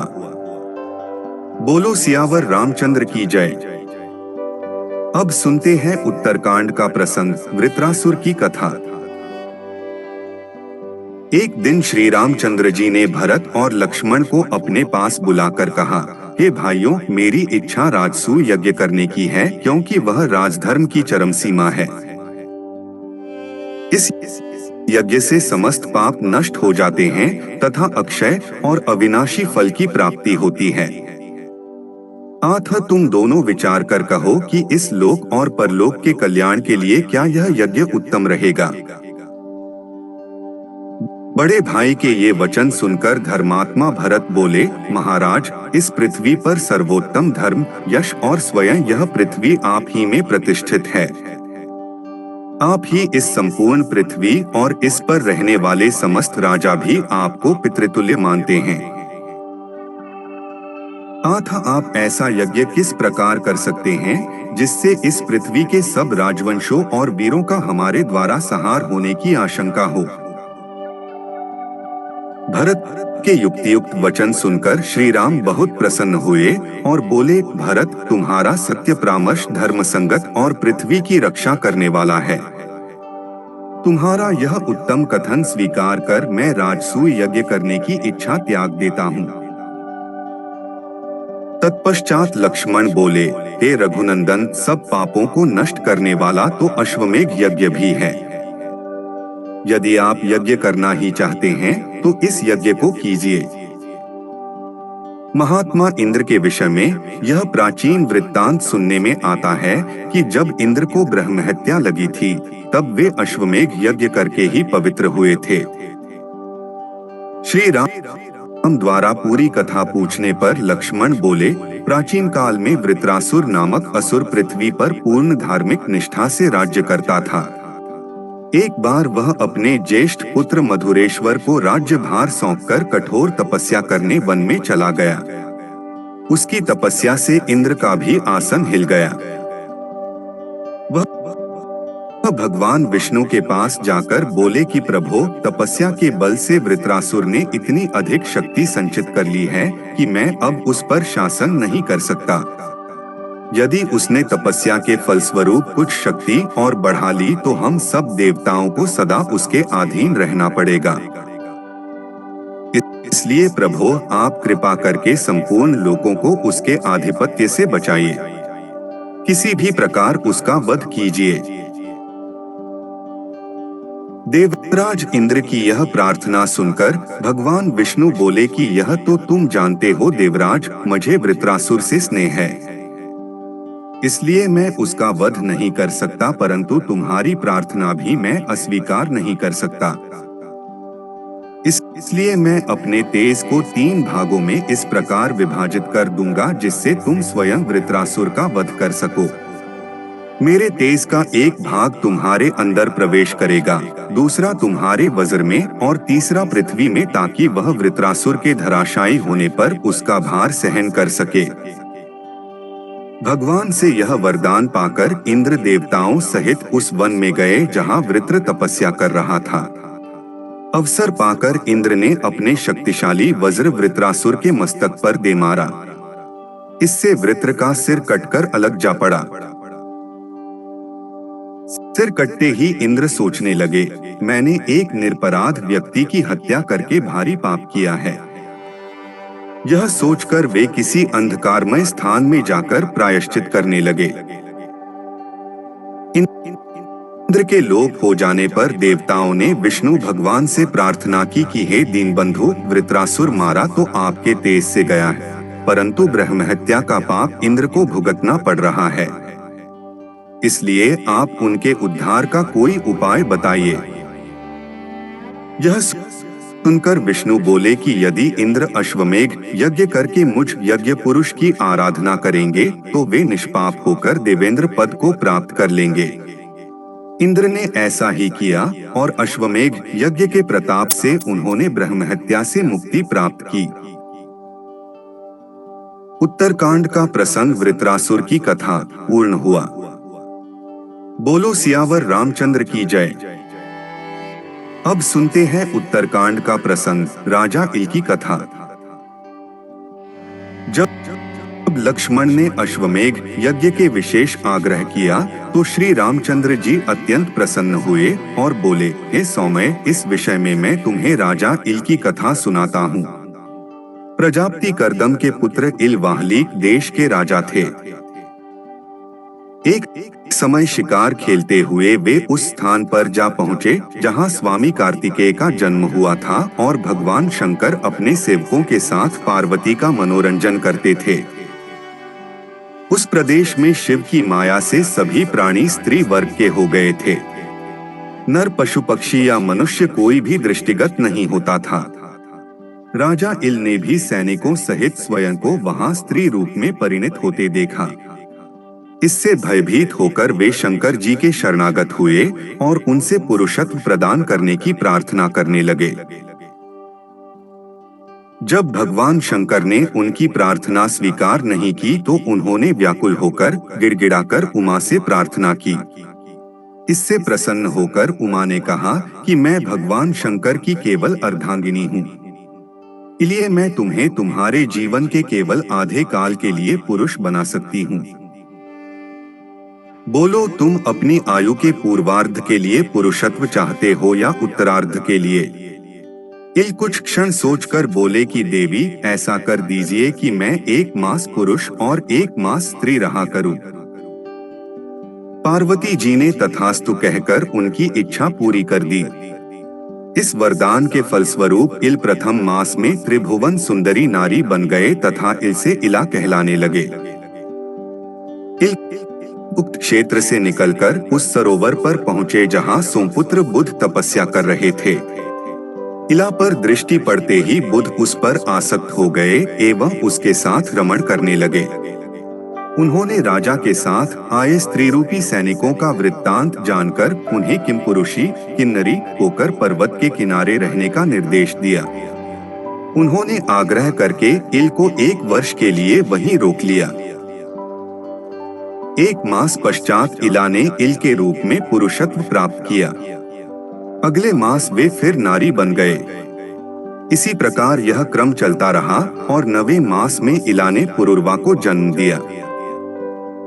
अंत में इल को इस रूप परिवर्तन से मुक्ति दिलाने के लिए बुध ने महात्माओं से विचार विमर्श करके शिव जी को विशेष प्रिय लगने वाला अश्वमेघ यज्ञ कराया। इससे प्रसन्न होकर शिव जी ने राजा इल को स्थायी रूप से पौरुष प्रदान किया।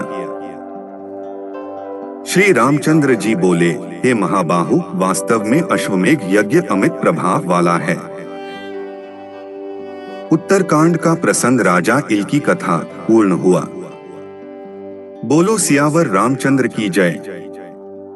अब सुनते हैं उत्तरकांड का प्रसंग, अश्वमेघ यज्ञ का अनुष्ठान। सब भाइयों के आग्रह को मानकर रामचंद्र जी ने वशिष्ठ, वामदेव, जाबाली, कश्यप आदि ऋषियों को बुलाकर परामर्श किया। उनकी स्वीकृति मिल जाने पर वानर राज सुग्रीव को संदेश भेजा गया कि वे विशाल वानर सेना के साथ यज्ञोत्सव में भाग लेने के लिए आवें। फिर विभीषण सहित अन्य राज महाराजाओं को भी इसी प्रकार के संदेश और निमंत्रण भेजे गए। संसार भर के ऋषिमहर्षियों को भी सपरिवार आमंत्रित किया गया। कुशल कलाकारों द्वारा नैमिषारण्य में गोमती तट पर विशाल एवं कलापूर्ण यज्ञ मंडप बनाने की व्यवस्था की गई। विशाल हवन सामग्री के साथ आगंतुकों के भोजन, निवास आदि के लिए बहुत बड़े पैमाने पर प्रबंध किया गया। नैमिषारण्य में दूर दूर तक बड़े बड़े बाजार लगवाए गए। सीता की सुवर्णमय प्रतिमा बनवाई गई। लक्ष्मण को एक विशाल सेना और शुभ लक्षणों से संपन्न कृष्ण वर्ण अश्व के साथ विश्व भ्रमण के लिए भेजा गया। देश देश के राजाओं ने श्री राम को अद्भुत उपहार भेंट करके अपने पूर्ण सहयोग का आश्वासन दिया। आगत याचकों को मनचाही वस्तुएं संकेत मात्र से ही दी जा रही थीं। उस यज्ञ को देखकर ऋषिमुनियों का कहना था कि ऐसा यज्ञ पहले कभी नहीं हुआ। यह यज्ञ 1 वर्ष से भी अधिक समय तक चलता रहा। इस यज्ञ में सम्मिलित होने के लिए महर्षि वाल्मीकि भी अपने शिष्यों सहित पधारे। जब उनके निवास की समुचित व्यवस्था हो गई तो उन्होंने अपने 2 शिष्यों लव और कुश को आज्ञा दी कि वे दोनों भाई नगर में सर्वत्र घूमकर रामायण काव्य का गान करें। उनसे यह भी कहा कि जब तुमसे कोई पूछे कि तुम किसके पुत्र हो तो तुम केवल इतना कहना कि हम ऋषि वाल्मीकि के शिष्य हैं। यह आदेश पाकर सीता के दोनों पुत्र रामायण का सस्वर गान करने के लिए चल पड़े। उत्तरकांड का प्रसंग अश्वमेघ यज्ञ का अनुष्ठान पूर्ण हुआ। बोलो सियावर रामचंद्र की जय। अब सुनते हैं उत्तरकांड का प्रसंग, लवकुश द्वारा रामायण गान। जब लवकुश अपने रामायण गान से पूर्ववासियों एवं आगंतुकों का मन मोहने लगे, तब एक दिन श्री राम ने उन दोनों बालकों को अपनी राजसभा में बुलाया। उस समय राजसभा में श्रेष्ठ न्यायिक, दर्शन एवं कल्पसूत्र के विद्वान, संगीत तथा छंद कलामर्मज्ञ, विभिन्न शास्त्रों के ज्ञाता, ब्रह्मवेत्ता आदि मनीषी विद्यमान थे। लवकुश को देखकर सबको ऐसा प्रतीत होता था मानो दोनों श्री राम के ही प्रतिरूप हैं। यदि इनके सिर पर जटाजूट और शरीर पर वल्कल न होते तो इनमें और श्री राम में कोई अंतर दिखाई न देता। दोनों भाइयों ने अपराह्न तक प्रारंभिक 20 सर्गों का गान किया और उस दिन का कार्यक्रम समाप्त किया। पाठ समाप्त होने पर श्री राम ने भरत को आदेश दिया कि दोनों भाइयों को 18,000 स्वर्ण मुद्राएं दी जाएं, किंतु लवकुश ने उसे लेने से इनकार कर दिया और कहा कि हम वनवासी हैं, हमें धन की क्या आवश्यकता है। इससे श्री राम सहित सब श्रोताओं को भारी आश्चर्य हुआ। उन्होंने पूछा, यह काव्य किसने लिखा है और इसमें कितने श्लोक हैं? यह सुनकर उन मुनि कुमारों ने बताया, महर्षि वाल्मीकि ने इस महाकाव्य की रचना की है। इसमें 24,000 श्लोक और 100 उपाख्यान हैं। इसमें कुल 5 सर्ग और 6 कांड हैं।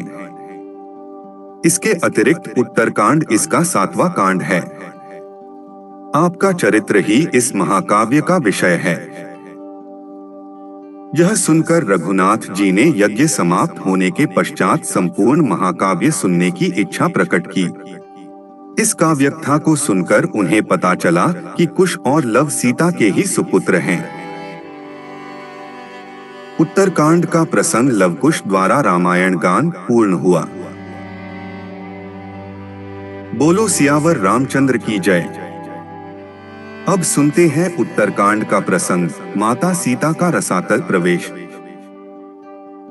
सीता के त्याग और तपस्या का वृत्तांत सुनकर रामचंद्र जी ने अपने विशिष्ट दूत के द्वारा महर्षि वाल्मीकि के पास संदेश भिजवाया, यदि सीता का चरित्र शुद्ध है और वे आपकी अनुमति ले यहाँ आकर जन समुदाय में अपनी शुद्धता प्रमाणित करें और मेरा कलंक दूर करने के लिए शपथ करें तो मैं उनका स्वागत करूंगा। यह संदेश सुनकर वाल्मीकि ने कहलवाया, ऐसा ही होगा। सीता वही करेंगी जो श्री राम चाहेंगे, क्योंकि पति स्त्री के लिए परमात्मा होता है। यह उत्तर पाकर सीता शपथ के अवसर पर राजा राम ने सब ऋषि मुनियों, नगरवासियों आदि को उस समय सभागार में उपस्थित रहने के लिए निमंत्रित किया। दूसरे दिन सीता जी का शपथ ग्रहण देखने के लिए नाना देशों से पधारे ऋषि मुनि, विद्वान, नागरिक सहस्त्रों की संख्या में उस सभा भवन में आकर उपस्थित हो गए। निश्चित समय पर वाल्मीकि सीता को लेकर आए। आगे आगे महर्षि वाल्मीकि थे और उनके पीछे दोनों हाथ जोड़े, नेत्रों में आंसू बहाती सीता आ रही थीं। वे मन ही मन श्री राम का चिंतन कर रही थीं। उस समय महर्षि के पीछे आती हुई सीता इस प्रकार जान पड़ती थी मानो सृष्टिकर्ता ब्रह्मा जी के पीछे श्रुति चली आ रही हो। काशावस्त्रधारिणी सीता की दीनहीन दशा देखकर वहां उपस्थित सभी लोगों का हृदय दुख से भर आया और वे शोक से विकल हो आंसू बहाने लगे। वाल्मीकि बोले, श्री राम, मैं तुम्हें विश्वास दिलाता हूँ कि सीता पवित्र और सती है। कुश और लव आपके ही पुत्र हैं। मैं कभी मिथ्या भाषण नहीं करता। यदि मेरा कथन मिथ्या हो तो मेरी संपूर्ण तपस्या निष्फल हो जाए। मेरी इस साक्षी के बाद सीता स्वयं शपथपूर्वक आपको अपनी निर्दोषिता का आश्वासन देंगी। महर्षि के इन उत्तम वचनों को सुनकर और सभा के मध्य में जानकी को प्रांजलिभूत खड़ी देखकर रघुनंदन बोले, हे ऋषिश्रेष्ठ, आपका कथन सत्य है और आपके निर्दोष वचनों पर मुझे पूर्ण विश्वास है। वास्तव में वैदेही ने अपनी सच्चरित्रता का विश्वास मुझे अग्नि के समक्ष दिला दिया था, परंतु लोकापवाद के कारण ही मुझे इन्हें त्यागना पड़ा। आप मुझे इस अपराध के लिए क्षमा करें। तत्पश्चात श्री राम सभी ऋषि मुनियों, देवताओं और उपस्थित जन समूह को लक्ष्य करके बोले, हे मुनि एवं विज्ञजनों, मुझे महर्षि वाल्मीकि जी के कथन पर पूर्ण विश्वास है, परंतु यदि सीता स्वयं सबके समक्ष अपनी शुद्धता का पूर्ण विश्वास दें तो मुझे प्रसन्नता होगी। राम का कथन समाप्त होते ही सीता हाथ जोड़कर नेत्र झुकाए बोली, मैंने अपने जीवन में यदि श्री रघुनाथ जी के अतिरिक्त कभी किसी दूसरे पुरुष का चिंतन न किया हो तो मेरी पवित्रता के प्रमाण स्वरूप भगवती पृथ्वी देवी अपनी गोद में मुझे स्थान दें। सीता के इस प्रकार शपथ लेते ही पृथ्वी फटी, उसमें से एक सिंहासन निकला, उसी के साथ पृथ्वी की अधिष्ठात्री देवी भी दिव्य रूप में प्रकट हुई। उन्होंने दोनों भुजाएं बढ़ाकर स्वागत पूर्वक सीता को उठाया और प्रेम से सिंहासन पर बिठा लिया। देखते देखते सीता सहित सिंहासन पृथ्वी में लुप्त हो गया। सारे दर्शक स्तब्ध से यह अभूतपूर्व दृश्य देखते रहे। संपूर्ण वातावरण मोहाच्छन्न सा हो गया। उत्तरकांड का प्रसंग माता सीता का रसातल प्रवेश पूर्ण हुआ। बोलो सियावर रामचंद्र की जय। अब सुनते हैं उत्तरकांड का प्रसंग, भरत व लक्ष्मण के पुत्रों के लिए राज्य व्यवस्था। यज्ञ की समाप्ति पर सुग्रीव, विभीषण आदि सहित राजाओं तथा ऋषि मुनियों एवं निमंत्रित जनों को अयोध्यापति राम ने सब प्रकार से संतुष्ट कर विदा किया।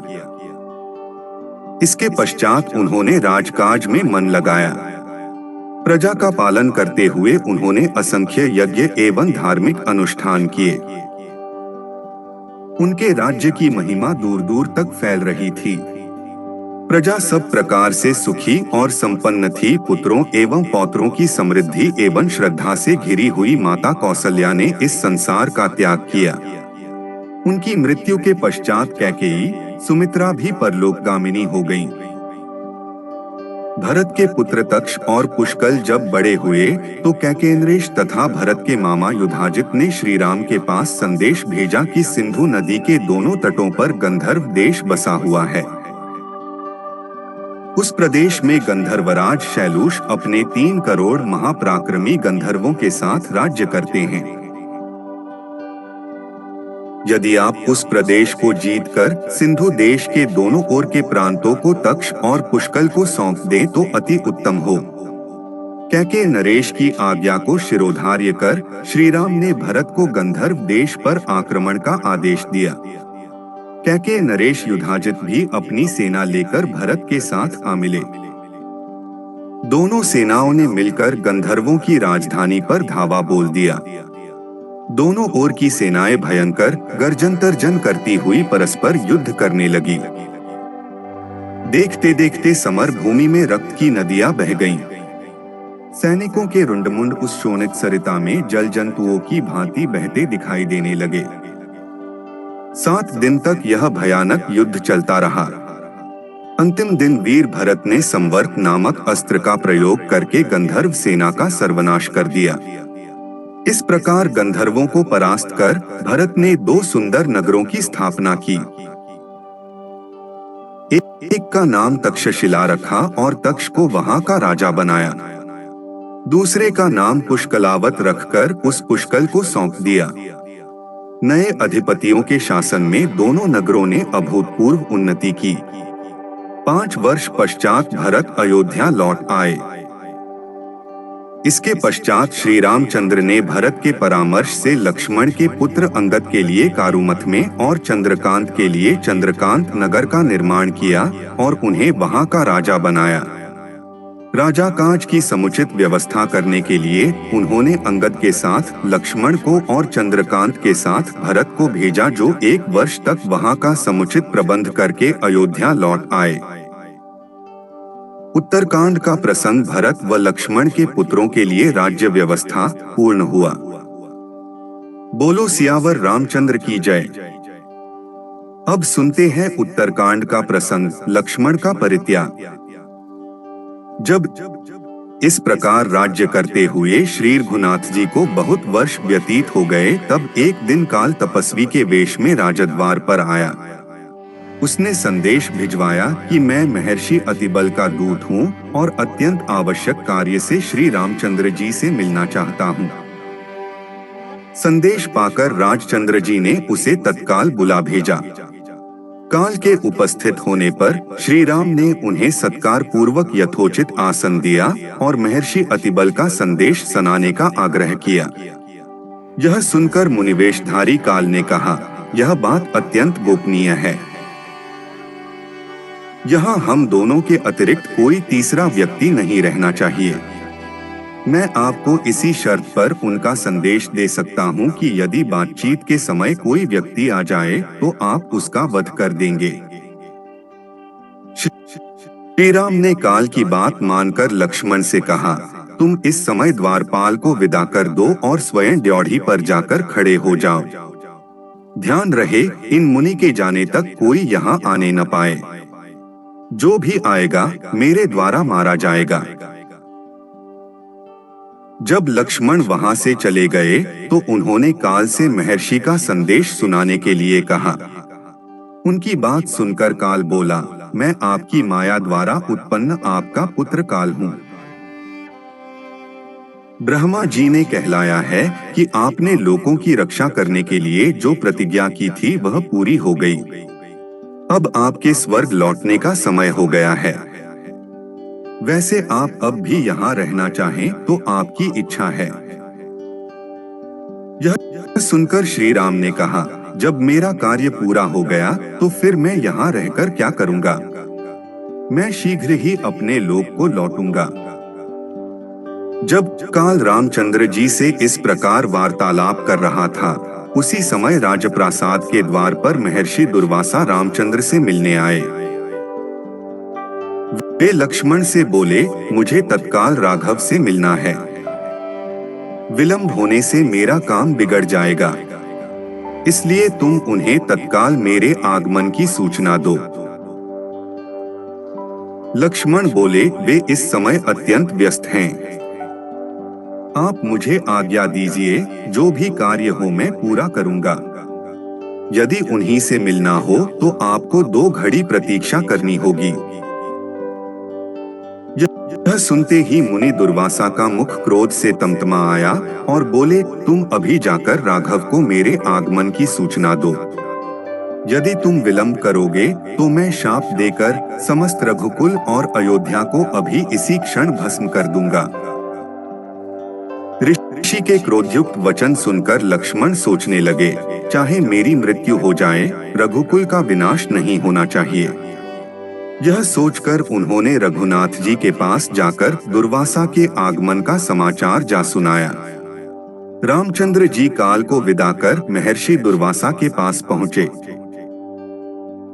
उन्हें देखकर दुर्वासा ऋषि ने कहा, रघुनंदन, मैंने दीर्घकाल तक उपवास करके आज इसी क्षण अपना व्रत खोलने का निश्चय किया है। इसलिए तुम्हारे यहाँ जो भी भोजन तैयार हो तत्काल मंगाओ और श्रद्धापूर्वक मुझे खिलाओ। रामचंद्र जी ने उन्हें सब प्रकार से संतुष्ट कर विदा किया। फिर वे काल की दिए गए वचन को स्मरण कर भावी भ्रातृ वियोग की आशंका से अत्यंत दुखी हुए। अग्रज को दुखी देख लक्ष्मण बोले, प्रभु, यह तो काल की गति है। आप दुखी न हो और निश्चिंत होकर मेरा वध करके अपनी प्रतिज्ञा पूरी करें। लक्ष्मण की बात सुनकर वे और भी व्याकुल हो गए। उन्होंने गुरु वशिष्ठ तथा मंत्रियों को बुलाकर उन्हें संपूर्ण वृत्तांत सुनाया। यह सुनकर वशिष्ठ जी बोले, राघव, आप सबको शीघ्र ही यह संसार त्याग कर अपने अपने लोकों को जाना है। इसका प्रारंभ सीता के प्रस्थान से हो चुका है। इसलिए आप लक्ष्मण का परित्याग करके अपनी प्रतिज्ञा पूरी करें। प्रतिज्ञा नष्ट होने से धर्म का लोप हो जाता है। साधु पुरुषों का त्याग करना उनके वध करने के समान ही होता है। गुरु वशिष्ठ की सम्मति मानकर श्री राम ने दुखी मन से लक्ष्मण का परित्याग कर दिया। वहां से चलकर लक्ष्मण सरयू के तट पर आए। जल का आचमन कर हाथ जोड़ प्राणवायु को रोक उन्होंने अपने प्राण विसर्जन कर दिए। उत्तरकांड का प्रसंग लक्ष्मण का परित्याग पूर्ण हुआ। बोलो सियावर रामचंद्र की जय। अब सुनते हैं उत्तरकांड का प्रसंग महाप्रयाण। लक्ष्मण का त्याग करके अत्यंत शोक विह्वल हो रघुनंदन ने पुरोहित, मंत्रियों और नगर के श्रेष्ठ जनों को बुलाकर कहा, आज मैं अयोध्या के सिंहासन पर भरत का अभिषेक कर स्वयं वन को जाना चाहता हूँ। यह सुनते ही सबके नेत्रों से अश्रुधारा बह चली। भरत ने कहा, मैं भी अयोध्या में नहीं रहूंगा, मैं आपके साथ चलूंगा। आप कुश और लव का अभिषेक कीजिए। प्रजाजन भी कहने लगे कि हम सब भी आपके साथ चलेंगे। कुछ क्षण विचार करके उन्होंने दक्षिण कौशल का राज्य कुश को और उत्तर कौशल का राज्य लव को सौंपकर उनका अभिषेक किया। कुश के लिए विंध्याचल के किनारे कुशावती और लव के लिए श्रावस्ती नगरों का निर्माण कराया। फिर उन्हें अपनी अपनी राजधानियों को जाने का आदेश दिया। इसके पश्चात एक द्रुतगामी दूत भेजकर मधुपुरी से शत्रुघ्न को बुलाया। दूत ने शत्रुघ्न को लक्ष्मण के त्याग, लवकुश के अभिषेक आदि की सारी बातें भी बताईं। इस घोर कुलक्षयकारी वृत्तांत को सुनकर शत्रुघ्न अवाक रह गए। तदंतर उन्होंने अपने दोनों पुत्रों सुबाहु और शत्रुघाती को अपना राज्य बांट दिया। उन्होंने सबाहु को मथुरा का और शत्रुघाती को विदिशा का राज्य सौंप तत्काल अयोध्या के लिए प्रस्थान किया। अयोध्या पहुंचकर वे बड़े भाई से बोले, मैं भी आपके साथ चलने के लिए तैयार होकर आ गया हूं। कृपया आप ऐसी कोई बात न कहें जो मेरे निश्चय में बाधक हो। इसी बीच सुग्रीव भी आ गए और उन्होंने बताया कि मैं अंगद का राज्याभिषेक करके आपके साथ चलने के लिए आया हूँ। उनकी बात सुनकर रामचंद्र जी मुस्कुराए और बोले, बहुत अच्छा। फिर विभीषण से बोले, विभीषण, मैं चाहता हूँ कि तुम इस संसार में रहकर लंका में राज्य करो। यह मेरी हार्दिक इच्छा है। आशा है तुम इसे अस्वीकार नहीं करोगे। विभीषण ने भारी मन से रामचंद्र जी का आदेश स्वीकार कर लिया। श्री राम ने हनुमान को भी सदैव पृथ्वी पर रहने की आज्ञा दी। जाम्बवंत, मैंद और द्विविद को द्वापर तथा कलियुग की संधि तक जीवित रहने का आदेश दिया। अगले दिन प्रातःकाल होने पर धर्म प्रतिज्ञ श्री रामचंद्र जी ने गुरु वशिष्ठ जी की आज्ञा से महाप्रस्थानोचित सविधि सब धर्म कृत्य किए। तत्पश्चात पीतांबर धारण कर हाथ में कुशा लिए राम ने वैदिक मंत्रों के उच्चारण के साथ सरयू नदी की ओर प्रस्थान किया।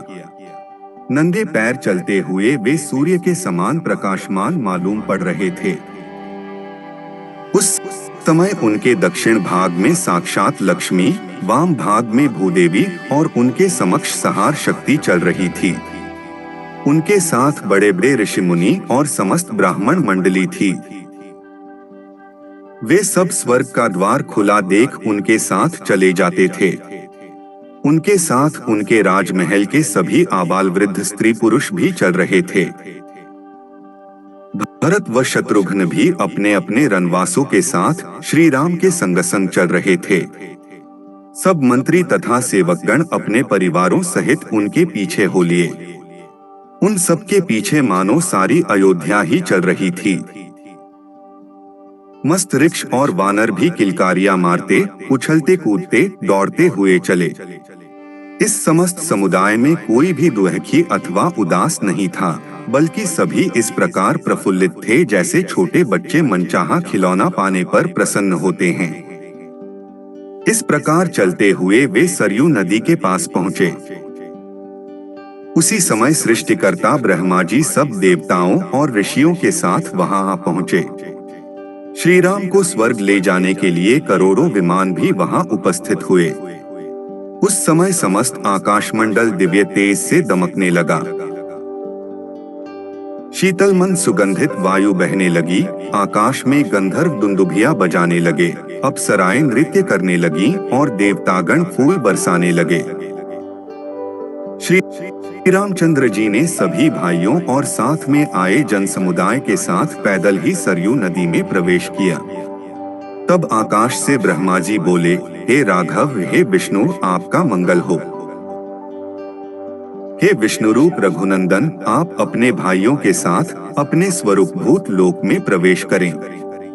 चाहे आप चतुर्भुज विष्णु रूप धारण करें और चाहे सनातन आकाश में अव्यक्त ब्रह्म रूप में रहें। पितामह ब्रह्मा जी की स्तुति सुनकर श्री राम वैष्णवी तेज में प्रविष्ट हो विष्णुमय हो गए। सब देवता, ऋषिमुनि, मरुदगण, इंद्र और अग्निदेव उनकी पूजा करने लगे। नाग, यक्ष, किन्नर, अप्सराएं तथा राक्षस आदि प्रसन्न हो उनकी स्तुति करने लगे।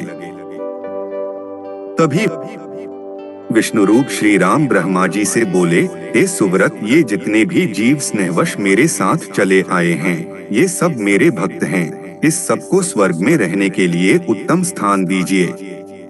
ब्रह्मा जी ने उन सबको ब्रह्मलोक के समीप स्थित संतानक नामक लोक में भेज दिया। वानर और वृक्ष आदि जिन जिन देवताओं के अंश से उत्पन्न हुए थे, वे सब उन्हीं में लीन हो गए। सुग्रीव ने सूर्यमंडल में प्रवेश किया। उस समय जिसने भी सरयू में डुबकी लगाई, वहीं शरीर त्याग कर परमधाम का अधिकारी हो गया। उत्तरकांड का प्रसंग महाप्रयाण पूर्ण हुआ। यही संपूर्ण उत्तरकांड समाप्त हुआ। बोलो सियावर रामचंद्र की जय।